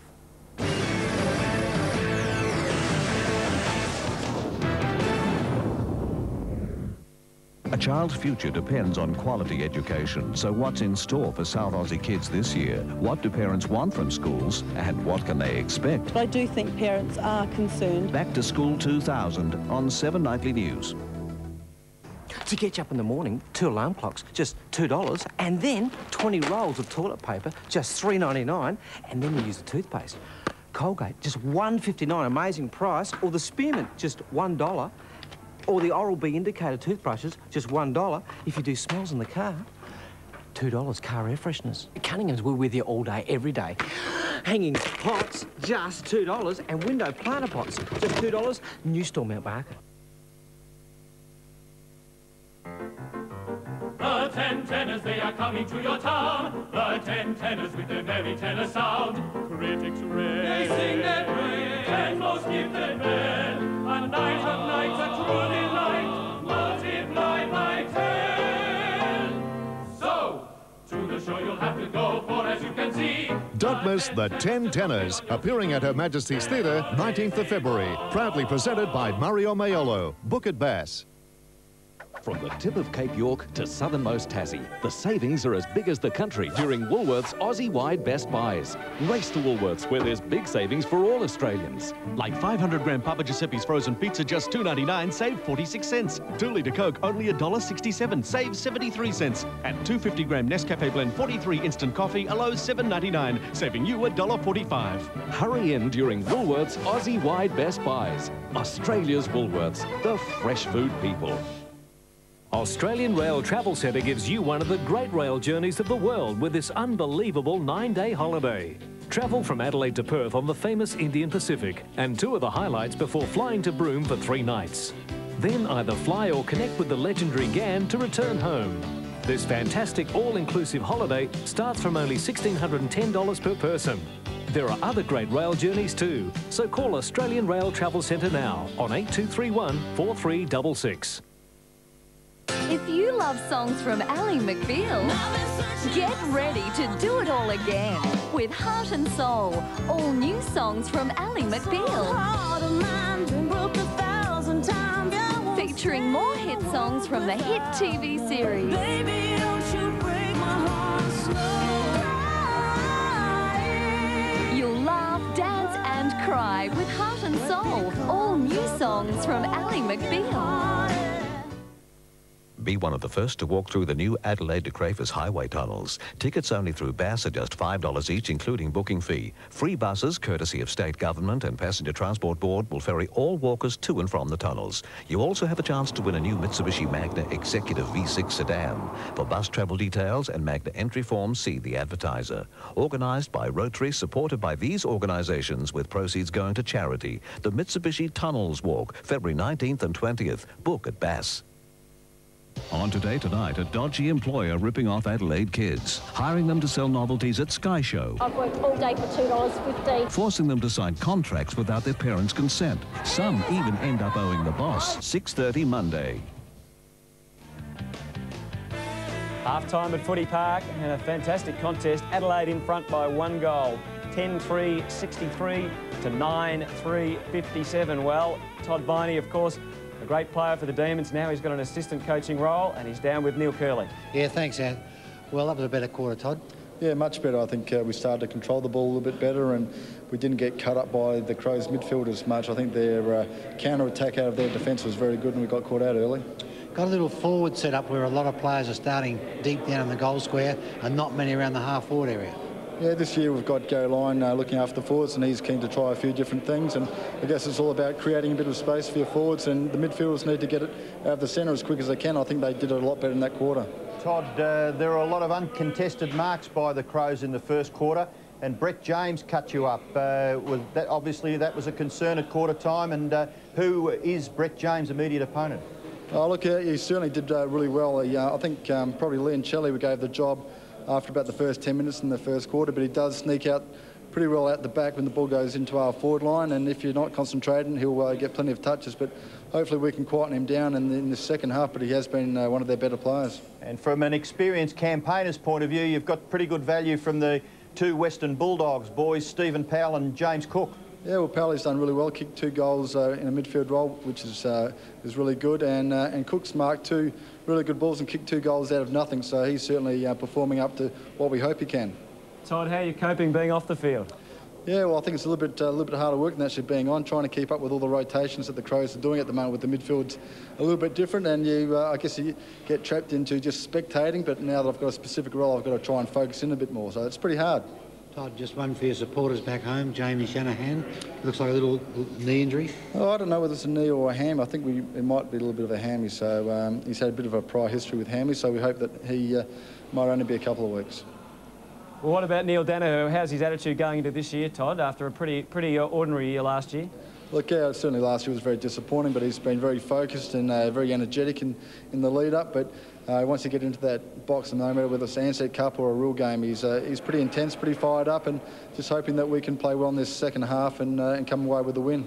Todd, Jeff Farmer, very elusive goal-scoring player for you. Do you think there's a role for him all up forward in the midfield area?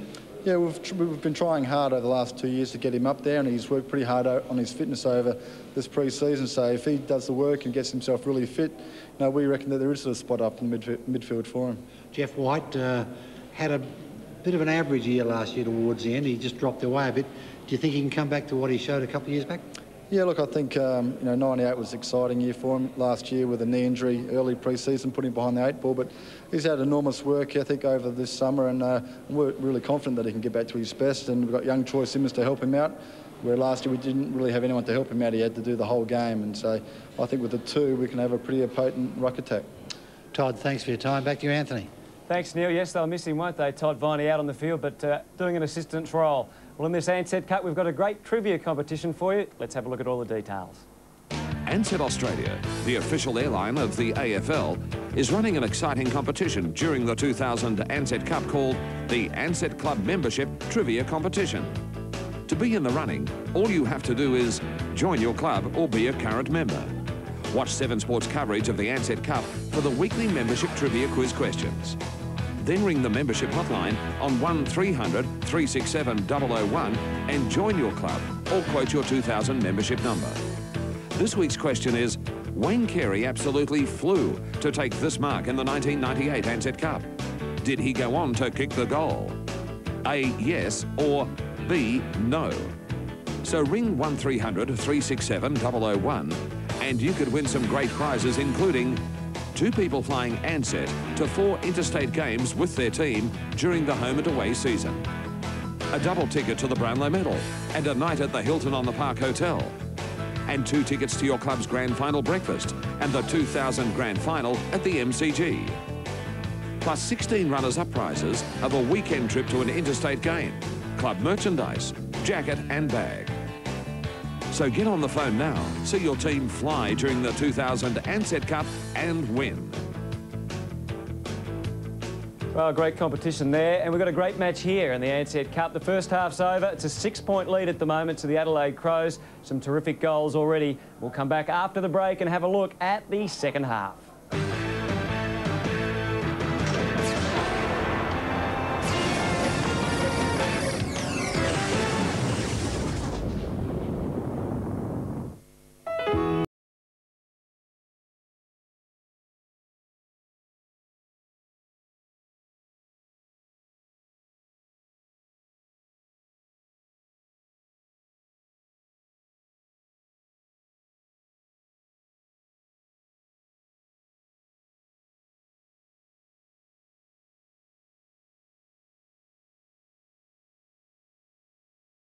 New blue heelers.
Magna V6. One drive and you're hooked.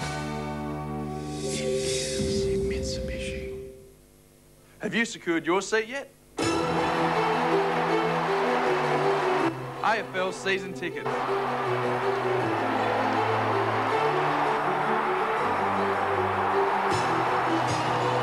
They're going fast.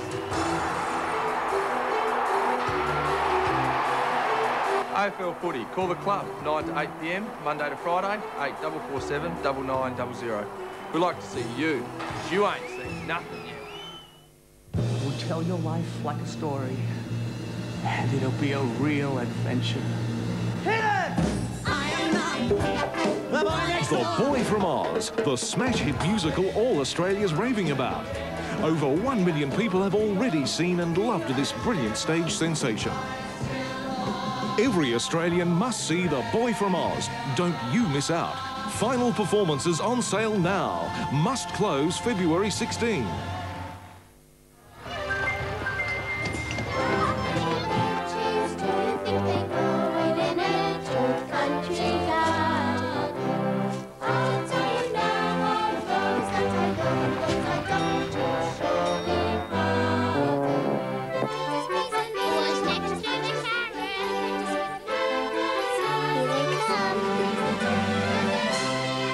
For over 70 years, Australian children have been growing strong and healthy on Edgell veggies.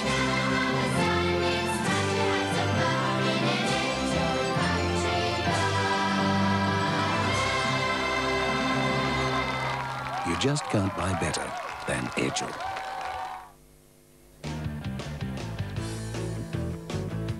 So ready to start the third quarter just about here at Footy Park. A very close contest and one which has Adelaide in front by 6 points at the moment. Neil Curley's been doing some investigation at half-time. What do you think, Neil? Well, Andrew, there's not a lot in this footy match, as everybody watching has seen.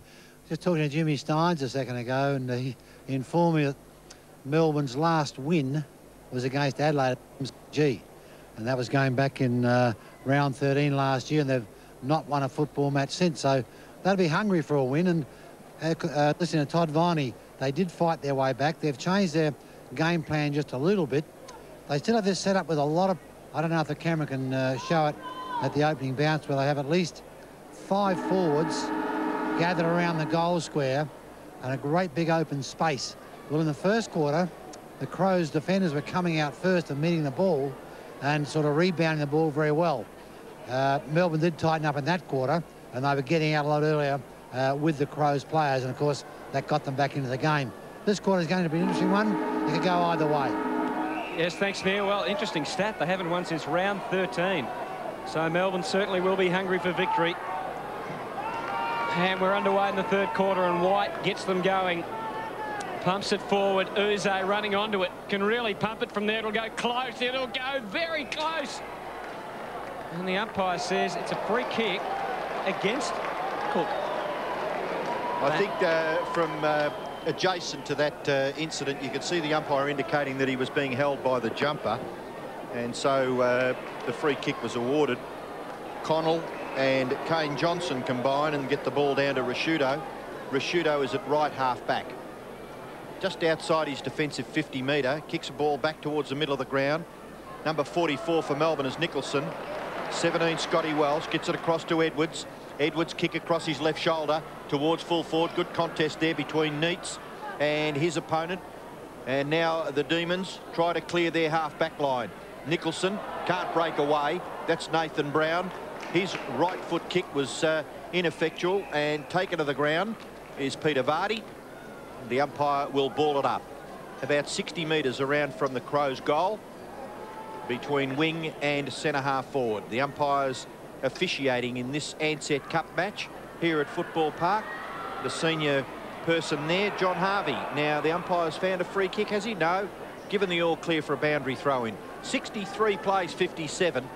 No addition as yet to the half-time score. Big chance for the Demons through Adam Uze. Coming off the ground is Walsh, to be replaced by Chisholm. Walsh has been quite productive.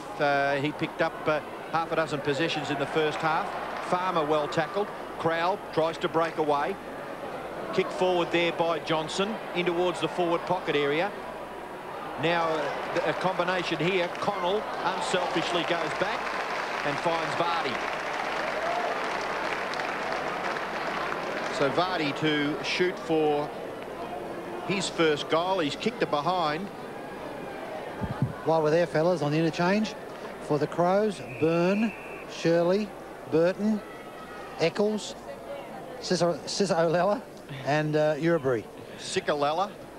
We had a glimpse in of Ricky O'Loughlin too, didn't we? The brother of Michael. Yes, thank you, Anthony. I wasn't quite sure, but eventually did a little bit of checking as Vardy shoots for goal, and he's put it through. So it's 2 goals advantage to the Crows.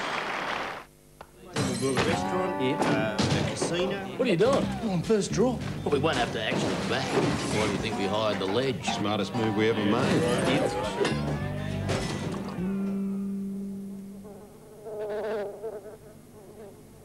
Oh no, it's a drinks break. You better set them up. Yeah, it's about that time. Best end of the day. Great knock, ledge. It's the West End of the day. Peter Vardy kicking the first goal of the second half. White just stood the ground there. Biglan's didn't really get his run up right there. Woden had time to stand up to his feet and pick that up. I wonder if he was completely on his feet when he picked it up. The umpire lets it go anyway. Powell gets it from Schwartz, kicks it towards goal. It's across the face a little and out of bounds. Now, while we're there, boys, for the Melbourne boys, Shanahan, of course, Chisholm, Phoebe, just went on Chisholm, of course, Wheatley, Rigoni, and Simmons. Thank you, Neil. Ball thrown in, 30 metres around from goal. Schwartz used his body very well then, trying to get a clear kick. Oh, wrestling going on again between Cook and Stengel, and again it goes Adelaide's way, and Jarman can capitalise. Gliding out of defence, up onto the wing, not a great kick. Well placed for Nicholson to mark it, but he just couldn't. But he has certainly got more mobility than he had last year, and he kicks quickly out onto the wing. Gets Woden, who goes inboard. Powell. Now he is quick off the left foot. It's a long one. Cook on the lead again. He was up, but he just didn't judge that right. And Connell it is that whips in to take it and clear it out to halfback. There's Ricky O'Loughlin. Couldn't take the ball with him. Farmer takes it away. Handball into the pocket. It doesn't quite sit for Schwartz. Did well to smash it on. Uze picked it up beautifully. Left foot kick is coming back. Does it come back too far? It does. And a behind on the board to the Demons, and they could have used a goal then, but pretty good build-up. Yes, Adam Uze pretty lively in the early part of this third term. He had 7 kicks in the first half. Short kick has been marked by Stengline. He goes wider still to Johnson. Still inside their defensive 50 are the Crows. Now Johnson kicks it out wider still. The mark is taken by Goodwin. Goodwin playing in the defensive half, kicked a goal in the second term. Ben Hart kicks the ball in towards half forward. Gergic, chance for Vardy. That tackle a little high, but the umpire allowed play to go on as Uze streams clear of half back and kicks it onto the chest of David Schwartz, who we saw in the first term and emphatically in the second term kicked 2 big goals. 2 big first half goals for the Demons' David Schwartz. And this is what Melbourne have to do. If the Crows make an error in delivery, they have to capitalise and have a kick for goal. Well, Schwartz should get the distance, and he makes no mistake. It's a goal for Melbourne. Kick by Schwartz. At Pizza Haven, we've always been great at making pizza, but our advertising guru said, if you want to get Pizza Haven noticed, maybe you should try shock tactics.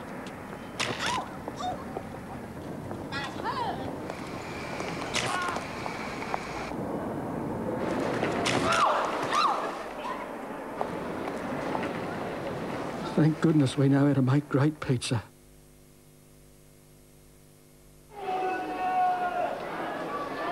So David Schwartz answering the opening Adelaide goal. And this remains a terrific contest, and out of the middle, Woden with the help of White, really giving him first use of the ball there, Jeff White. Schwartz well tackled. Good work by Johnson. Perry buttering up McDonald there with him. And the ball over the line and out of bounds. So it's about 55 metres around from goal. Schwartz is going to do the ruck work. Who's going to go up against him? Nobody. Perry. Yep. Perry came from behind. Brought it to ground. Now Powell didn't pick it up, so that was exactly what he had to do. Had to knock it out. James there over the top of it. Keeps his footing, and again it's out of bounds. Anthony, you'd like to think that both Schwartz and Cook should be able to not dominate but have a good game because they're both against inexperienced young players. Yeah, that's a good point. Schwartz waiting down that time. Bruce over the top of it. Still on 50. He just managed to get his footing there, Woden. The umpire said anyway. Smart breaking clear. Trying to create some play by floating it in front of Hart. Good persistence there by Cook. And the ball out of bounds. Well, Ben Hart, he's got a couple of weeks to run into a bit of form, but I'd say he's probably having one of his quieter matches. He's only had 1 kick and 2 hand passes. Manning up right now on young Bruce as the ruckmen go at it. James Cook gathers from the boundary throw-in. Good long kick. What about that? That is goal of the night so far by James Cook. Well, I think the old James Cook might have struggled to kick that goal, just in terms of mobility, winning the footy and running on and putting it through. But this new sweet figure of James Cook. Well, he did it well. He did it very well. He had landed on his chest. He was about to give it away and then decided, no, I think I can put some scoreboard pressure on the Crows by having a crack at it. And he put it straight through the middle. So James Cook has kicked 4 goals for Melbourne. And we've still got plenty of the third quarter and all of the last quarter to go for him to add to that individual tally. So Melbourne in front now, leading by a point. Pressure back on Adelaide. Edwards applying a tackle. Working hard for it, Powell again. They're just teaming up well at the moment. Both teams really going at it very hard at the moment. The ball out towards the wing. And Vardy under pressure. Handball intercepted. Nicholson nowhere to go. Well tackled. Could have been penalised. Wasn't. Powell bursting through onto his left. Oh, Farmer going for another one of those speckies. Couldn't take it. Beams has got acceleration. Doesn't know how to bounce the ball, though, yet. Kicks the ball up towards 50. Gergi. Oh, he propped well, but just couldn't take it. Johnson, well tackled. Well tackled. The ball close to the boundary line. And Stenglein, well, sees it out. You know, when you got excited about the well tackled, that was Gergic at his second effort. Yep. And I'm sure that we've all heard now, it's become a customary term, second effort.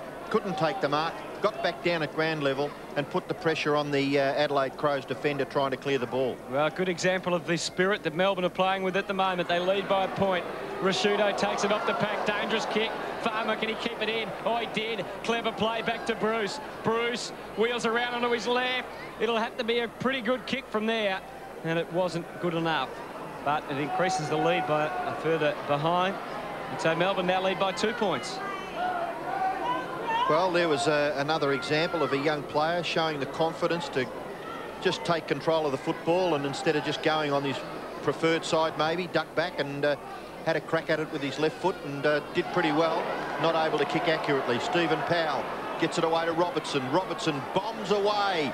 Lovely long kick by Russell Robertson. Not quite the accuracy that he was looking for.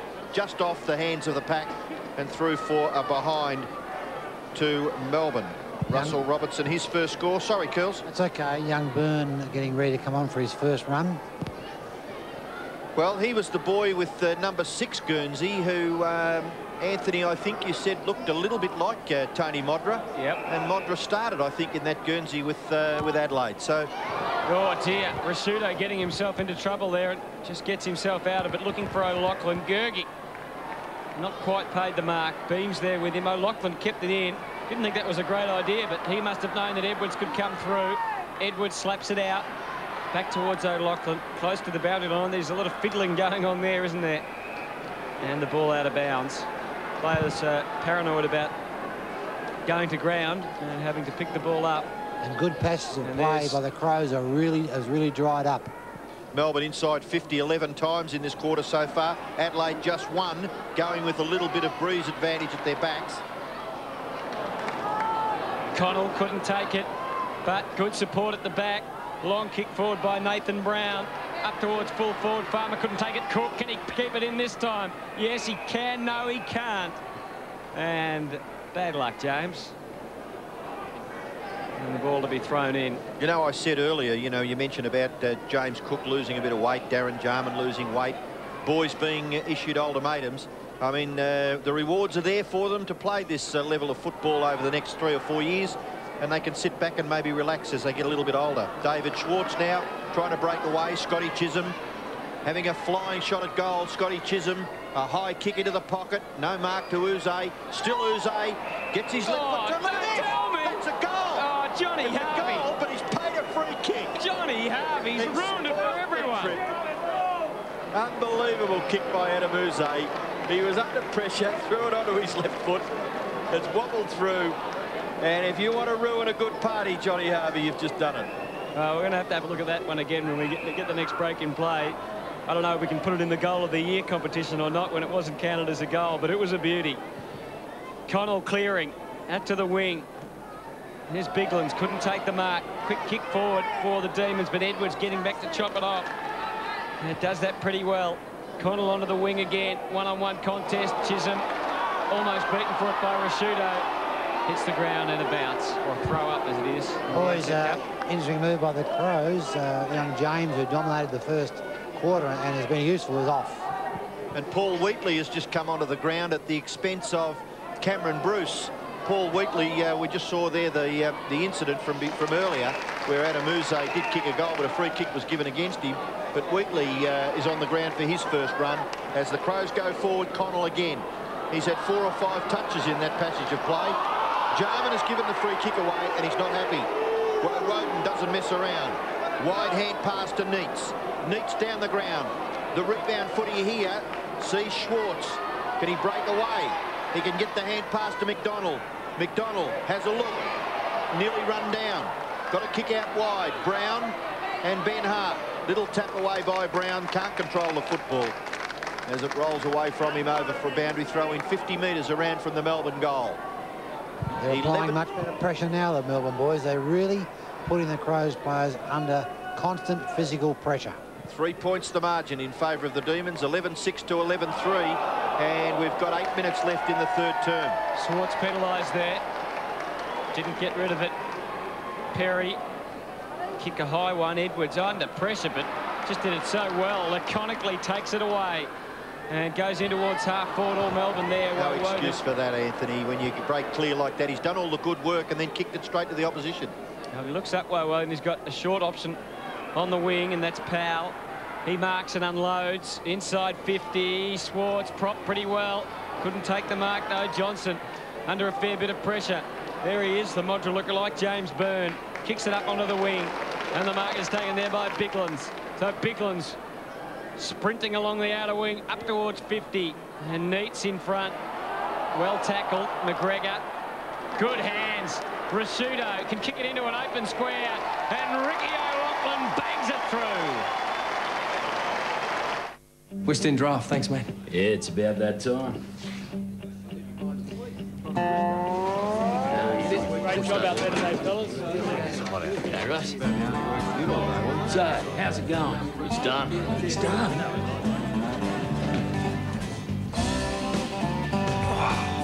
So, what's the story? Hey, what good's a pub if you can't watch the footy? It's the West End of the day.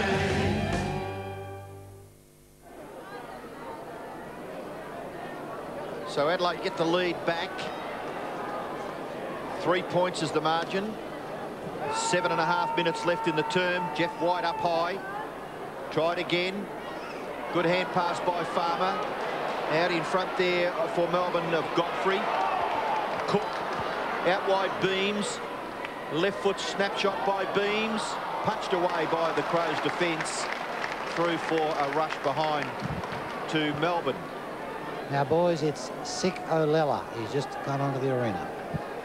Number 42, he's on there, Curls, is he? Thank you for that. Connell, he's had about 5 or 6 possessions already in this term. O'Loughlin, O'Loughlin did well to get rid of his opponent. And then handball to McGregor. McGregor's little left foot kick, unfortunately for the Crows, is onto the chest of the Melbourne player Robertson. So he will break that down and kick it out wide where Uze played a fair game. Adam Uze coming up for kick number 12 into the centre of the ground where Neatz's mark plays on quickly, kicks it towards half forward. The bounce is all important here. Beams couldn't quite gather. Bickley, look away hand pass to Ben Hart. Bit of experience there between those two boys. And a beautiful kick by Hart finds Vardy.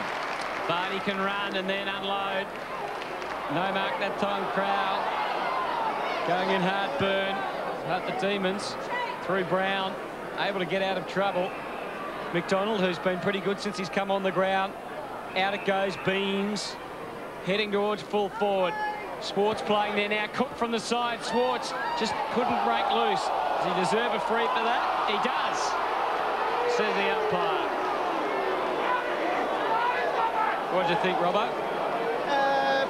Well, I'm not sure that it was there. I think it was a pretty good contest. He is being held by the shorts just in the marking contest and then retarded by young Stengline as he was trying to break away. So maybe, perhaps not the first one, which was there when he was grabbed by the shorts, but certainly retarded around the midriff area, and that's led to this free kick for David Schwartz. Well, he shouldn't miss from there. And silence is deafening. Tuesday, the runaway bride is running for her life in a breathtaking romantic thriller. I'm suggesting I enjoy that. That would make you a monster. Fate delivered her from evil, so she's chasing a second chance at life and love. You like your roast well done. Now her husband's found her, and he wants her dead. Julia Roberts in the nail-biting thriller Sleeping with the Enemy, Tuesday 8:30 on 7.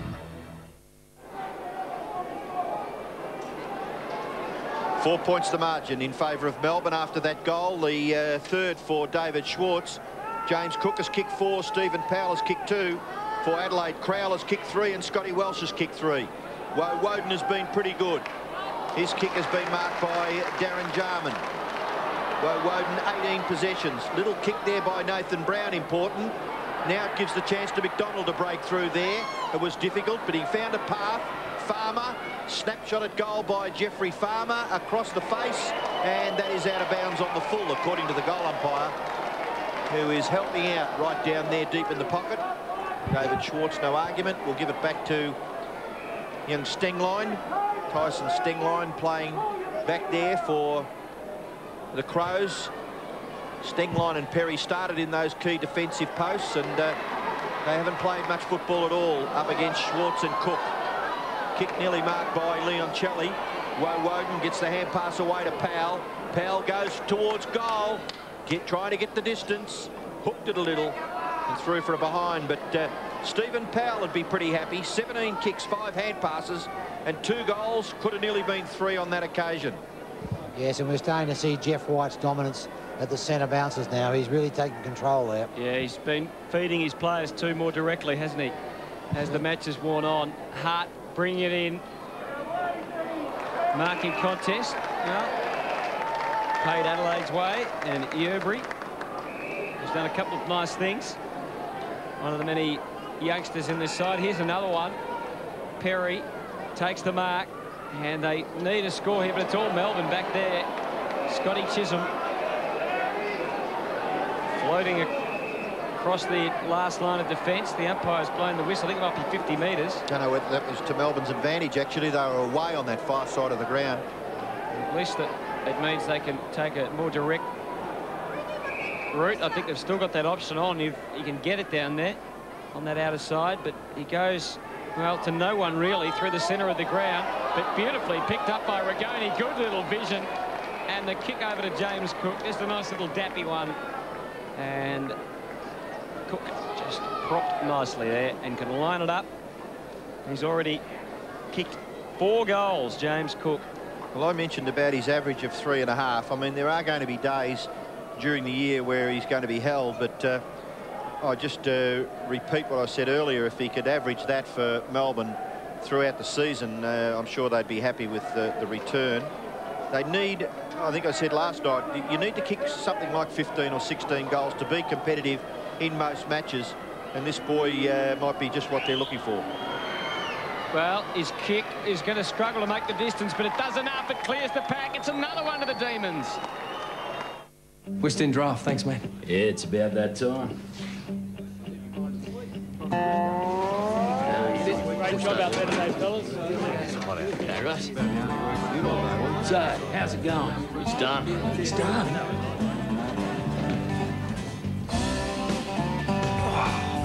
So what's the story? Hey, what good's a pub if you can't watch the footy? It's the West End of the day.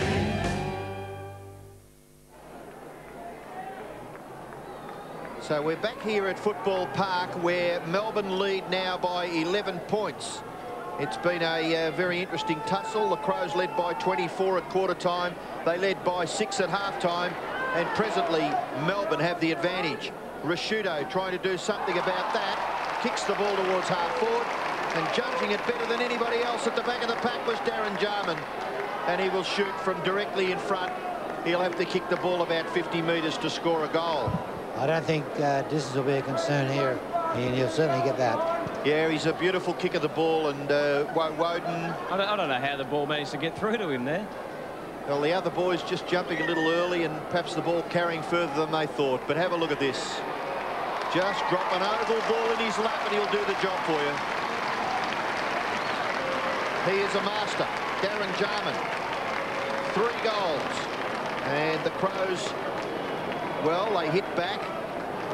They get their 13th goal on the scoreboard, and it is a 5-point advantage. And look at Mark Rashudo. Has he got a whack over the left eye there? Blood rule forcing him to the bench, the medical staff to work on that. Might be just a superficial wound, but we'll watch that with a bit of interest over the next few minutes. Mark Rashudo. So Adelaide get a much-needed goal as we get towards the end of this third quarter. 5 points in it in the Demons' favour. There's James Byrne getting a handball out onto the wing. And now the ball heading towards, and finally he's over the boundary line. Been a good quarter by the Demons. They're going into whatever little, there's virtually no breeze now, but they're certainly going into the breeze. I'll give you the first try here, Anthony. Sikalala. Sikalala on the screen there just a moment ago. That was number 42. Ball thrown in on the wing. O'Loughlin. Handball didn't really go anywhere in particular. Phoebe, clever the way he just bundled it on. And they can move it along the wing now for the Uze kick up to half forward. 3-goal personal tally. Yeah, he's had a great night. Well, it was a fine play with the Bulldogs, really. So just 13 seconds remaining as Adelaide will have to get it straight out from here. If they have a chance of scoring, they won't. Powell again involved. Actually, before the game, we was talking to Todd Viney, and he did say that Powell and Cook were the 2 players who have impressed greatly at training. Well, 3-quarter time, and Cook has been very impressive. 6 big ones for James Cook. And at 3-quarter time, Melbourne, who trailed by 6 points at half-time, have got their noses well and truly in front. Yes, they've done a pretty good job. They kicked 6 goals 5 in that quarter to 3 goals straight, and they have that 17-point advantage. We have felt that maybe the left-hand end of screen was favoured by a slight breeze. So the Demons going to that favoured end in the last term, but they did take it right away from the Crows. I thought Woden was good around the middle with Leon, Chally and Uze. And as far as Jeff White was concerned, he worked tirelessly around the middle of the ground as well. Gary Ayres now with some work to do with his players. Yes, I don't think Gary would be all that impressed with that quarter. A lot of young players, though, we should remember, playing for Adelaide. And last quarter coming up, it's the Demons in front by 17.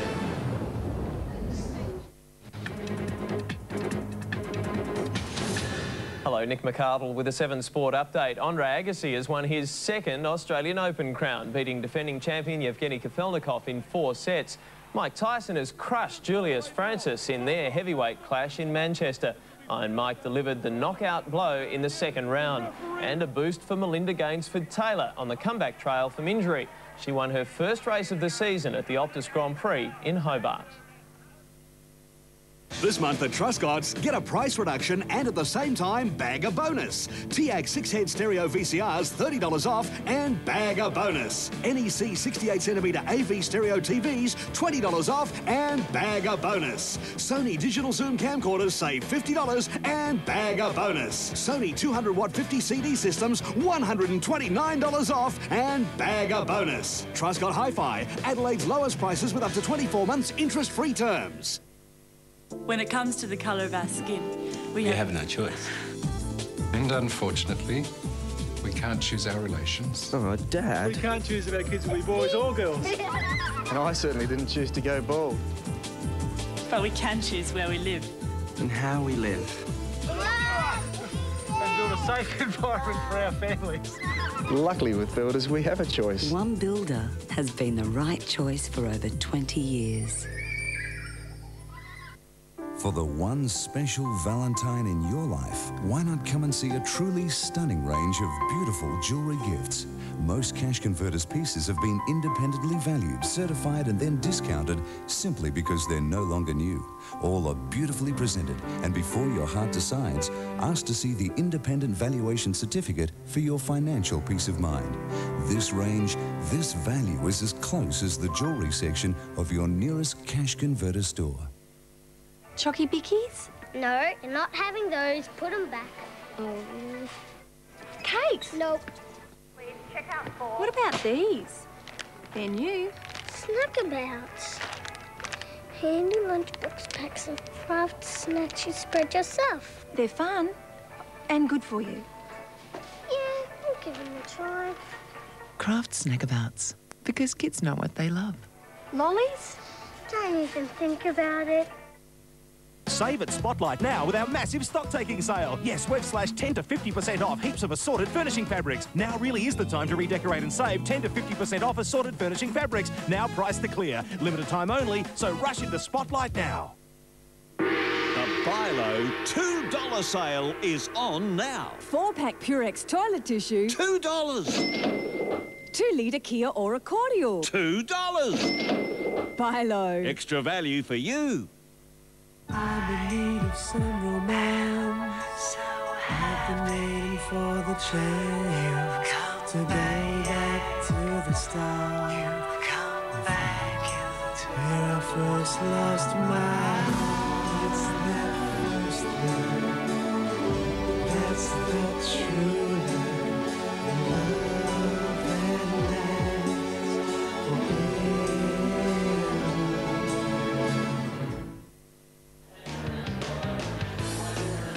Warm night at Footy Park and a great quarter by the Demons in that third quarter. 6 goals, 5 they kicked, and they lead by 17 points at three-quarter time.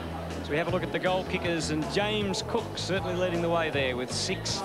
And Powell's been terrific. Swartz also in that quarter.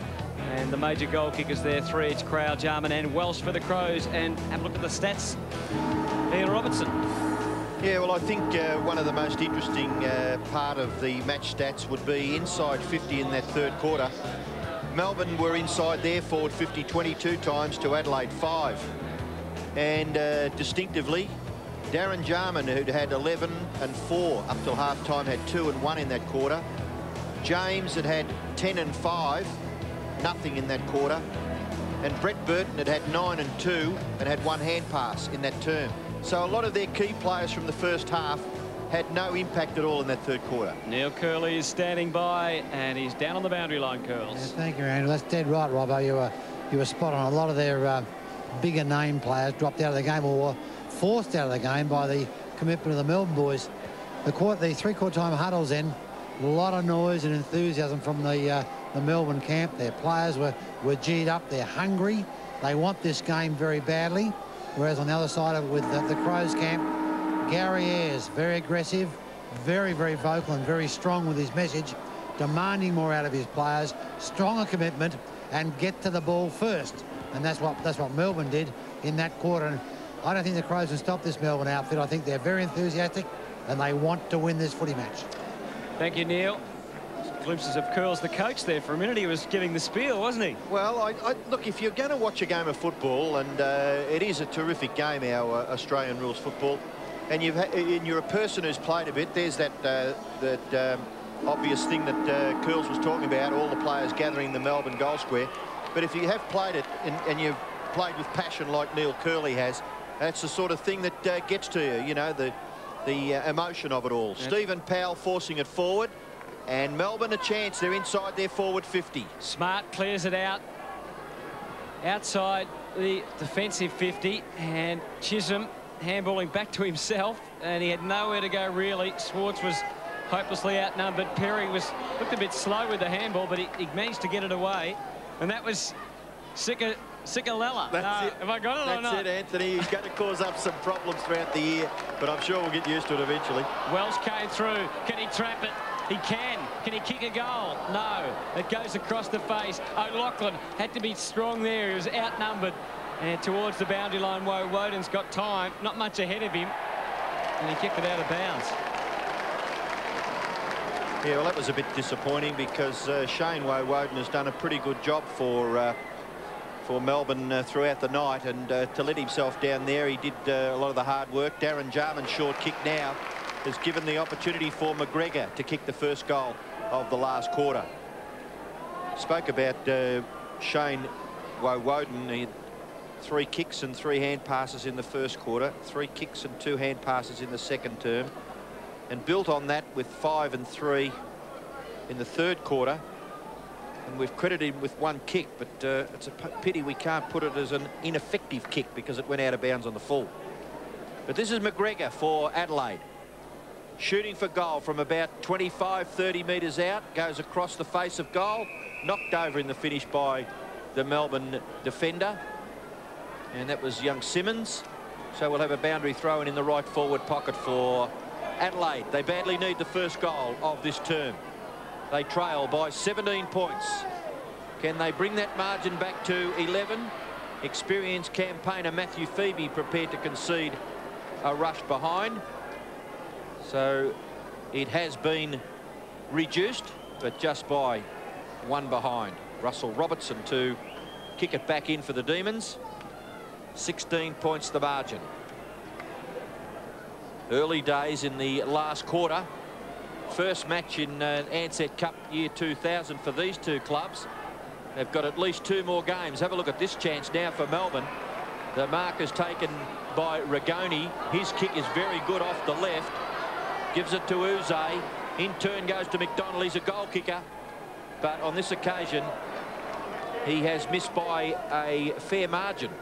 Goal umpire running all the way across past the behind post to signal just a behind to the Demons. You'd want to wonder, Ian, just how a player balanced, set, running into the full face of goal could miss that opportunity. Yeah, that was a shocking miss, wasn't it? It could have really made it tough for the Crows.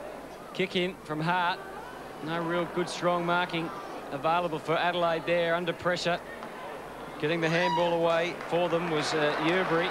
Now Smart likes to run with it. Stretching out with a bounce. Goodwin has got he's got a little bit of traffic to contend with. Gives it back to Smart, who had a little momentary fumble, but he's got the off handball away. Gets it to Rashudo, who got an open square, and plenty of carry on the kick, and Adelaide get one back.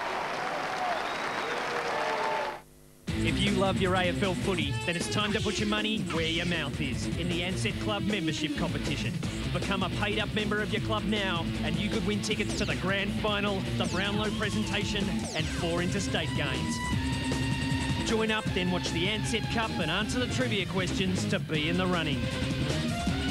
Do it for your team, do it for yourself. Call this number now.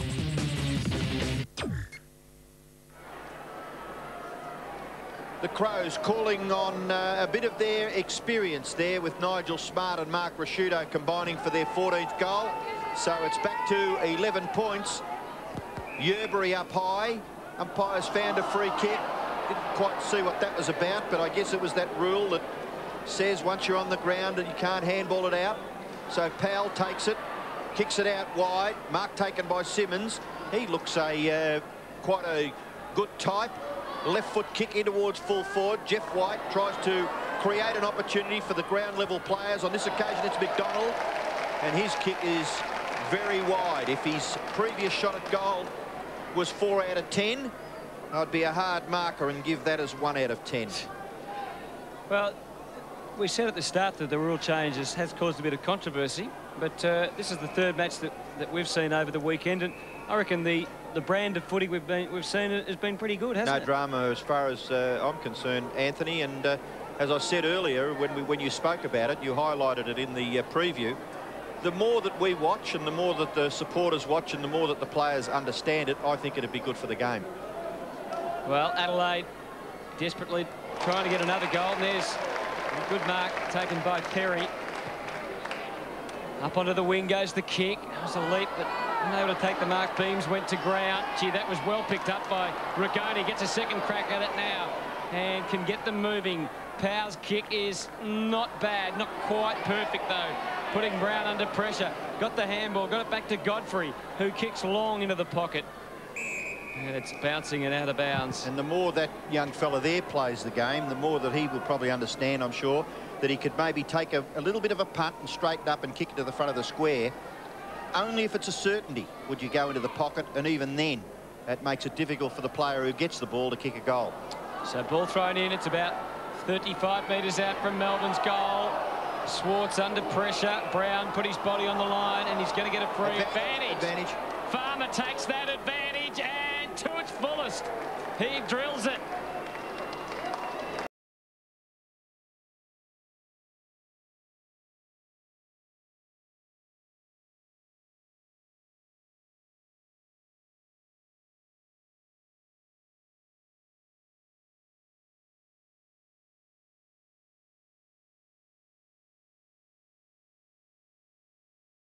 Time has been extended to 2001. So go out and enjoy.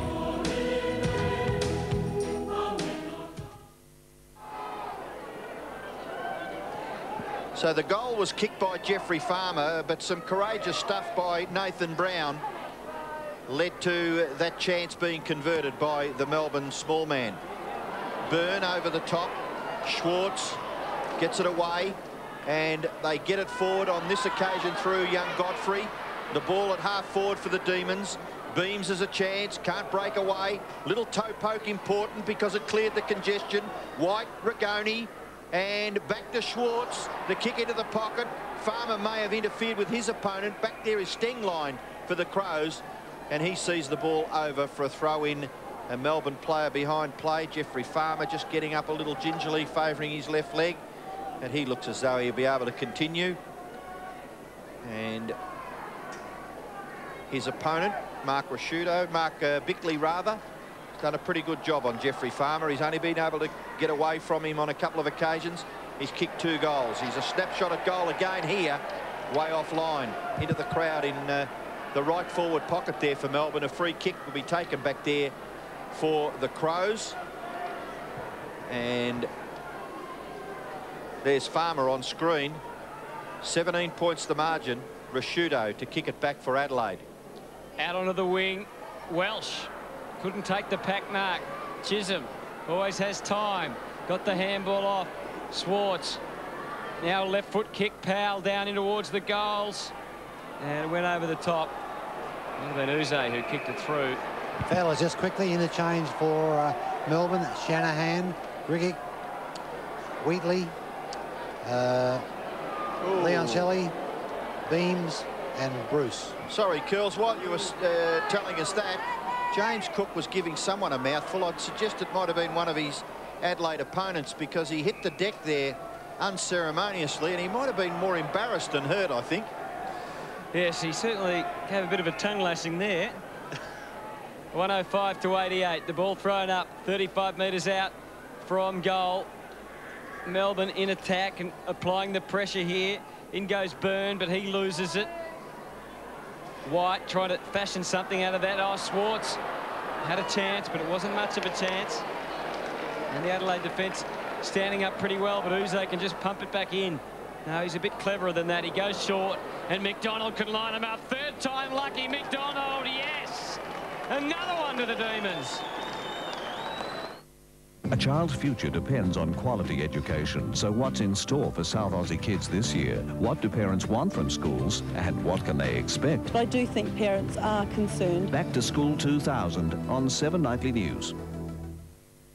On Today Tonight, a dodgy employer ripping off Adelaide kids, hiring them to sell novelties at Sky Show, I've worked all day for $2.50. forcing them to sign contracts without their parents' consent. Some even end up owing the boss. 6:30 Monday. Gave the chance to McDonald. That was Adamuze. So the 17th goal on the scoreboard for Melbourne. They lead by 23 points now. With 11.5 minutes left, they're dominating those centre bounces. Simmons on this occasion gets it down. Kick forward again by McDonald. Collected by Ben Hart. And the marker's taken down here in front of us by Mark Rasciuto. Handballs back to Ben Hart. Another combination of the more experienced campaigners in the Adelaide Crows lineup. Vardy's played a lot of football. Now Sikalala. And the marker's taken by Welsh. I tell you what, for a young kid virtually having his first deliberate kick, that was well done.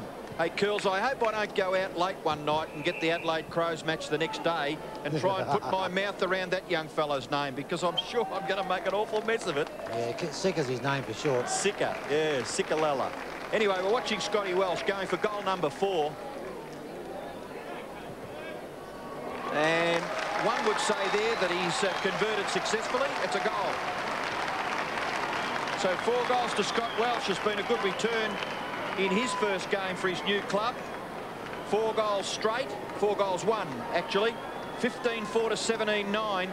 The margin is 17 points once again. Sorry, Rob, I was just going to say that the guys that were giving them that extra bite early on in Crowell and probably Welsh had gone out of the game, and I think if they're to win, they need to obviously get some of their forwards to be kicking goals, and Welsh obviously he's done his job for the night in kicking 4 goals. Well, Crowell was in that passage of play and gave a little hand pass out, so there's still a chance. I mean, they only need 3 goals, and there's plenty of time left. Absolutely, the ball in the middle.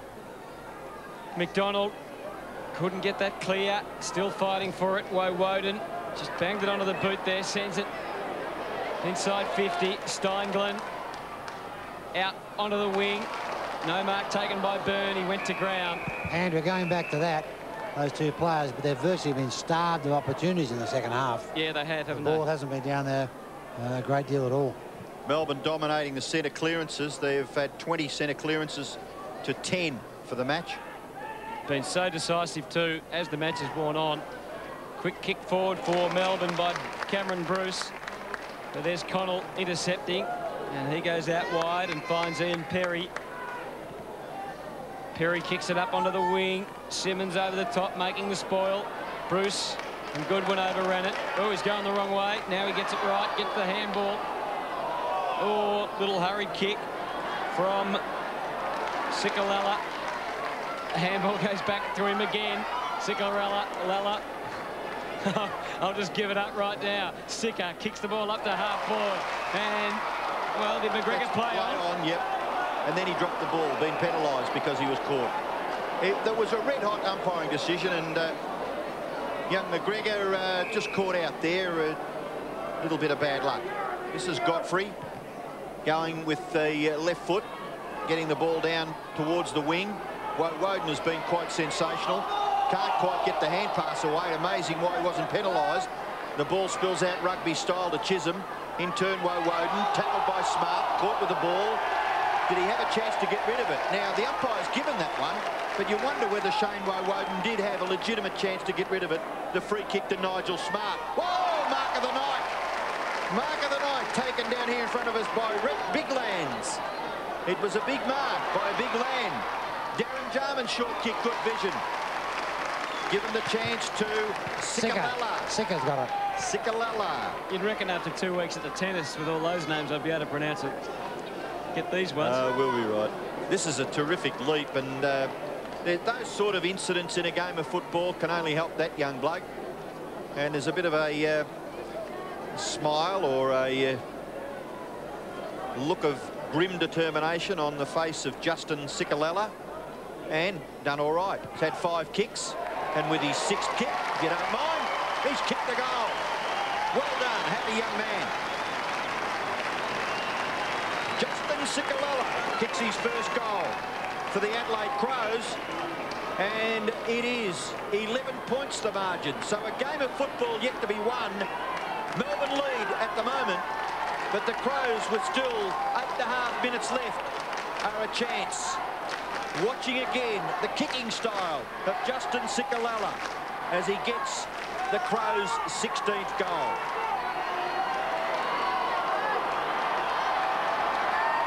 So the Crows with a quick burst, again making a real contest of this. 11 points the difference. And Biglands, who was involved in that last passage of play, gets it down to Byrne, overruns it. Chance for Melbourne. Godfrey, not sure where to go, goes backwards, and now they can go forwards. Inside 50, but smart. Oh, Farmer missed a chance there. Adelaide cleaning up. Hart, Connell onto the wing. McGregor, second bite, yes. Got the handball very quickly to Sikalala. Onto the left boot, he just bangs it. It was hit and hope stuff, and there was no one there, and it's out of bounds. One thing that did happen there was, though, instead of his immediate instinct to get rid of the ball, he spun out of trouble, he tried to look, he was forced to kick with the left, but just again, a little bit of ground time is going to help all of these young blokes in their quest for fame in the AFL senior ranks. Biglands doing the ruck work. He may be penalised here for a little push out on Jeff White, Anthony, and he's not happy with it. No. But it is a free kick to White, and he'll kick from right half back. Goes out very wide. Lurching himself at the football was Robertson in front of Welsh. Couldn't take the mark, so the boundary umpire will throw it in. This is where you like to see Melbourne, you know, just retain their composure and just keep working hard and use the ball better. 7.5 minutes left. 11 points is the margin in favour of the Demons. Schwartz at the back, Byrne. He's caught, probably dropped the ball. Woden out, wider still. Schwartz tried to toe poke it in front of himself. Back in there went Byrne. Connell taken over by Bickley in front of Farmer. And it'll be thrown in as O'Loughlin comes off the ground to have a spell on the bench. He's had a little bit of ground time, which is good for a young player too. And onto the ground comes Edwards, and quickly back onto him, the Melbourne defender rushing, because he'll be there on his own. It is Bruce going back to pick up Tyson Edwards. We watch here the Crows player in Shirley. Now Byrne. Skillfully down to Edwards, but gathered by Bruce for Melbourne. Kicks it back. An amazing rebound footy. It's taken by Uze. Uze in towards half-forward player on his own is Simmons. Could nearly kick a goal from here, this fellow. Decides to give it off, and it's a good pass too, and Powell will go for a goal number 4. He runs on, and he bombs away with a long kick. Offline, though, through for one behind. 3 goals, 2 to Stephen Powell in this game. He didn't look like he was confident then of going back to have the set shot, so I think may have just rushed it a little bit. 2-goal ball game. Ben Hart, it's not the best of kick-ins. Connell trying to get him out of trouble. Does that successfully enough. Stenglein can loop the handball up to Johnson. Running out of defence, Connell has to wheel back, trying to create a handball option. But not much doing as he looks up. Sat on the bench all the first half. He's had 12 kicks and 2 handballs. Always a prolific possession winner. Eventually he has to kick to a pack because there wasn't much else doing. Neats probably hasn't seen a lot of the footy tonight. McGregor, his handball was good. Up to half forward. Good spoiling work. Ball still alive, still anyone's. Was that a throw?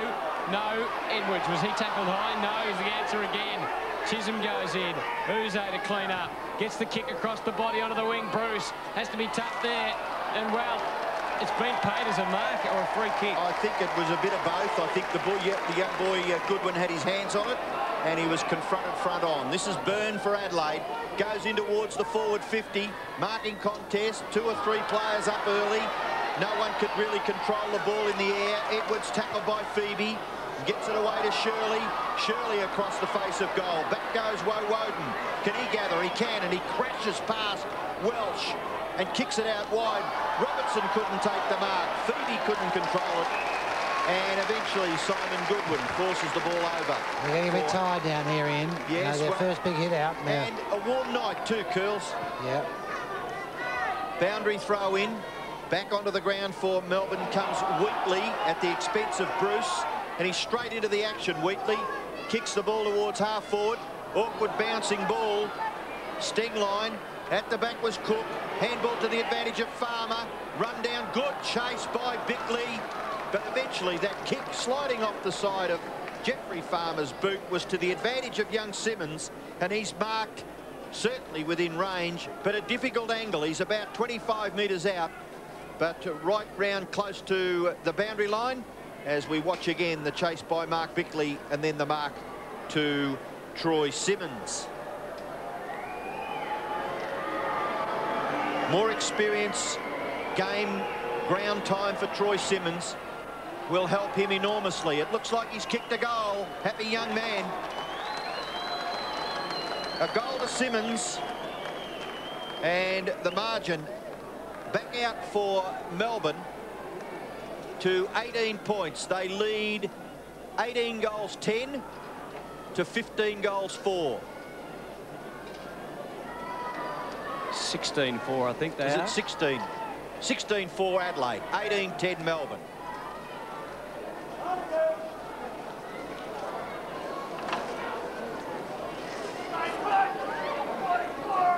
So it's going to be tough from here for the Crows. Got 3 goals to make up in just over 4 minutes of play. Let's see how they go.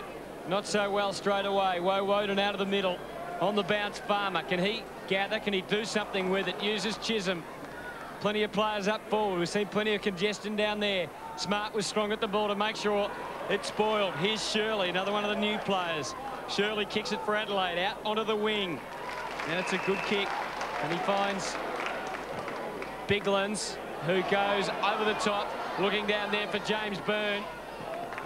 Crowell as well. And the ball over the boundary line and out of bounds. Crowell, who began in a blaze of glory, kicked 3 goals, and he's had 7 possessions for the night. There's James Byrne. As we're watching the ball about to be thrown in on 50. Well, Adelaide need to get a goal from here if they're to have any chance in this match. Byrne grabbed it very quickly and paid a free kick for holding there against Melbourne. It does go to Rashudo. Oh, it's right in front of goal. And the crowd had a lot to do with that. We watched Byrne, just watch here. They, yeah. Did grab hold of his jumper. Gotcha. I just want to see this. I hope he kicks a goal because I want to see the Jeff White situation at centre bounce again. Well, he should kick a goal from here. Not much angle to... Oh, he hit the post. There was a little bit of angle, but not that much from that close that he shouldn't have been able to slot it through. So the margin now 17 points, and we've got just over 3 minutes remaining. 18-10 plays 16-5. You mentioned Crowell, Anthony. He had 3 kicks in the first quarter, 1 in the second, nothing in the third, nothing so far in the last. Yeah. Just dropped off his work rate a little. Ball balked back into play, and Byrne with Jarman. Oh, a bit of the fumbles. They need some sure hands and some sure boots at the moment, Adelaide. Edwards, they're under pressure. Back to Byrne. He's had a fair bit of the footy in the last 15 or 20 minutes.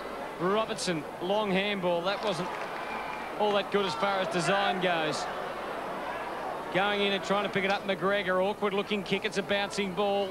White can clear it. It's getting a bit scrappy now. They are getting tired, as Curl said. McGregor can go at it again from 65 into the pocket. And this man, Scotty Welsh, premiership player at the Kangaroos, has a chance. They just don't have time to muck around now.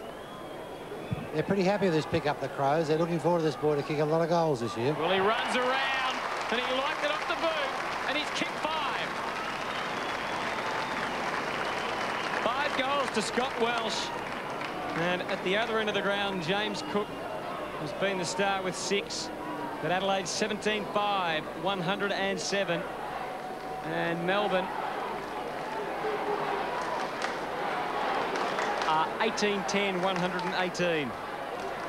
Well, I thought Tyson Edwards was pretty good there. The kick coming out from Jeff White to a one-on-one circumstance, and he put his body in where he just had to provide a contest, and the rebound finished up with Welsh, who kicked the goal. So 11 points is the margin in favour of Melbourne with just over 2 minutes left. And we saw a pretty good contest here last night at Football Park between Port Power and Collingwood, and we did see a score in the last 7 seconds of the game. So there is still the opportunity, but it all has to roll into place, the marbles, for Adelaide in the seconds that are left. We're down under 2 minutes now. They need 2 goals to win the game. Melbourne trailed by 24 points at quarter time, by 6 at half time. The Demons led by 17 at three-quarter time after kicking 6 goals in the third quarter. Beams, pressure provided by Johnson, boundary throw in. And Beams quite prepared there for one fleeting second to ask the boundary umpire to find the ball of his own accord, but then handing it back. So it'll be thrown in about 25 metres around from the Melbourne goal. If they get a score here, the result will be quite obvious. But Nigel Smart trying to run onto it. Gathered there by Sikalala. Kicked away by Byrne. A high ball out towards the wing. High flying effort by Uze. Sometimes when you don't take that mark, you're penalised. Wheatley's kick. Smart can run away from half-back. Gives it to Connell. Connell into the middle of the ground. No mark taken by Jarman. He's been very quiet in the second half, Darren Jarman. He kicked 3 goals early in the game. Had 11 kicks and 4 hand passes in the first half. He's had 5 and 2 so far in the second half. Probably not slipping himself 100%. But it's all practice against hot opposition. And the Demons have been pretty good tonight. Wheatley kicks the ball forward. Kicked away there by Stingline. Uze leads in the race for the ball. We're down under a minute. Uze's kick is a good one. Finds Powell. Back he goes to Beams. Beams in towards half forward. And Matthew Phoebe, who's had a relatively quiet evening, has marked at centre half forward and will shoot for Melbourne's 19th goal. And I think one of the reasons why Jarman's influence has been curbed, Woden has done that job beautifully. Hasn't he ever? And he's got possessions himself, Shane Woden. Good tally against his name as we watch Matthew Phoebe go for goal. Margin 11 points, and Matthew Phoebe makes it 17. The Demons will win. Yes, they'll be impossible to stop from now with only 17 seconds remaining on the clock. And, well, an excellent performance by Melbourne considering how far down they were in the second quarter. Adelaide coming out, of course, and leading by 4 goals at quarter time. And since that time, really, Melbourne been able to get back on top. And it looks like they're going to have a very welcome victory. And Matthew Phoebe just had a quiet night, but he's contributed. 16 goals to 10 so far since quarter time in favour of Melbourne. What's this White tap to 43 here? Yeah, he's been doing it all night, hasn't he? Particularly as the match has gone on. So down to the last seconds now. Can they get one more? Phoebe might get another one. A long kick into the square. Cook just over his head. And with only 4 seconds on the clock, counting down to a Melbourne victory here.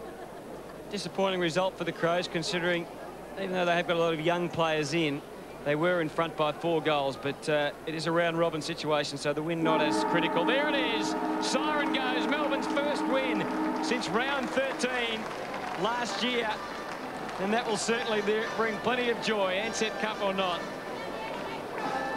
Melbourne 19-11, 125, defeating Adelaide 17-5, 107. Yeah, well, as you said, it was a pretty good performance in the finish by Melbourne.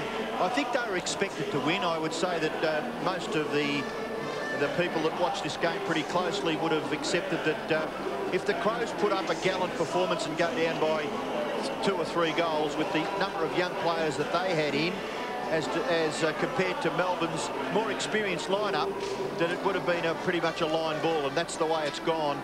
Adelaide have got a little bit of value out of Andrew Crowell. Sikalala, Byrne did all right. Stingline and Perry learned a lesson. And Big Lands and Yerbury were, again, added to their experience. So So much brighter start to the year for Melbourne. Disappointment for Gary Ayres in his first game as coach of the Crows. The Demons winning at Footy Park. Well, we trust you've enjoyed our first round Ansett Cup action. The Crows, of course, taking on Melbourne. But stay with us because after the break, more footy coming your way. We'll take you to Waverley Park in Melbourne for the Geelong-St Kilda clash. Your commentators will be Gerard Healy and Drew Morford. I've noticed lots of similarities between my work as a corporate lawyer and my sport. Like always, protecting my client's interest, sizing up my opponent, probing for weaknesses in their defence, finding points of law and seizing the moment. I've learnt a lot from practising law and fencing. I'll be ready to put my case for gold at Sydney 2000. Telstra's proud to celebrate Australia's Olympic hopefuls. Cyclists. Now you see them, now you don't. Cyclists are often obscured by traffic or roadside objects, making them invisible to motorists. That's why it's important for motorists to be extra watchful, and for cyclists to wear light-coloured clothing and use lights after dark, because the sooner you're seen, the safer you are. So if you ride a bike, make sure you can be seen. And if you drive a car, watch for cyclists. Now you see them. Together, let's do the right thing and share the road. Chocky bickies? No, you're not having those. Put them back. Cakes? Nope. Please check out 4. What about these? They're new. Snackabouts. Handy lunchbox packs and craft snacks you spread yourself. They're fun and good for you. Yeah, I'll give them a try. Craft Snackabouts, because kids know what they love. Lollies? Don't even think about it. If you're thinking of selling your home, don't. At least not until you've read this. The First National Real Estate Home Sellers Guide can help you obtain the best possible price in the least amount of time. This easy-to-read guide covers everything you need to know, from selecting the right agent to preparing your property. And once you've sold your property, this booklet can also help you prepare for the move. So if you want the best result when selling your property, call now and we'll send you this free Home Sellers Guide.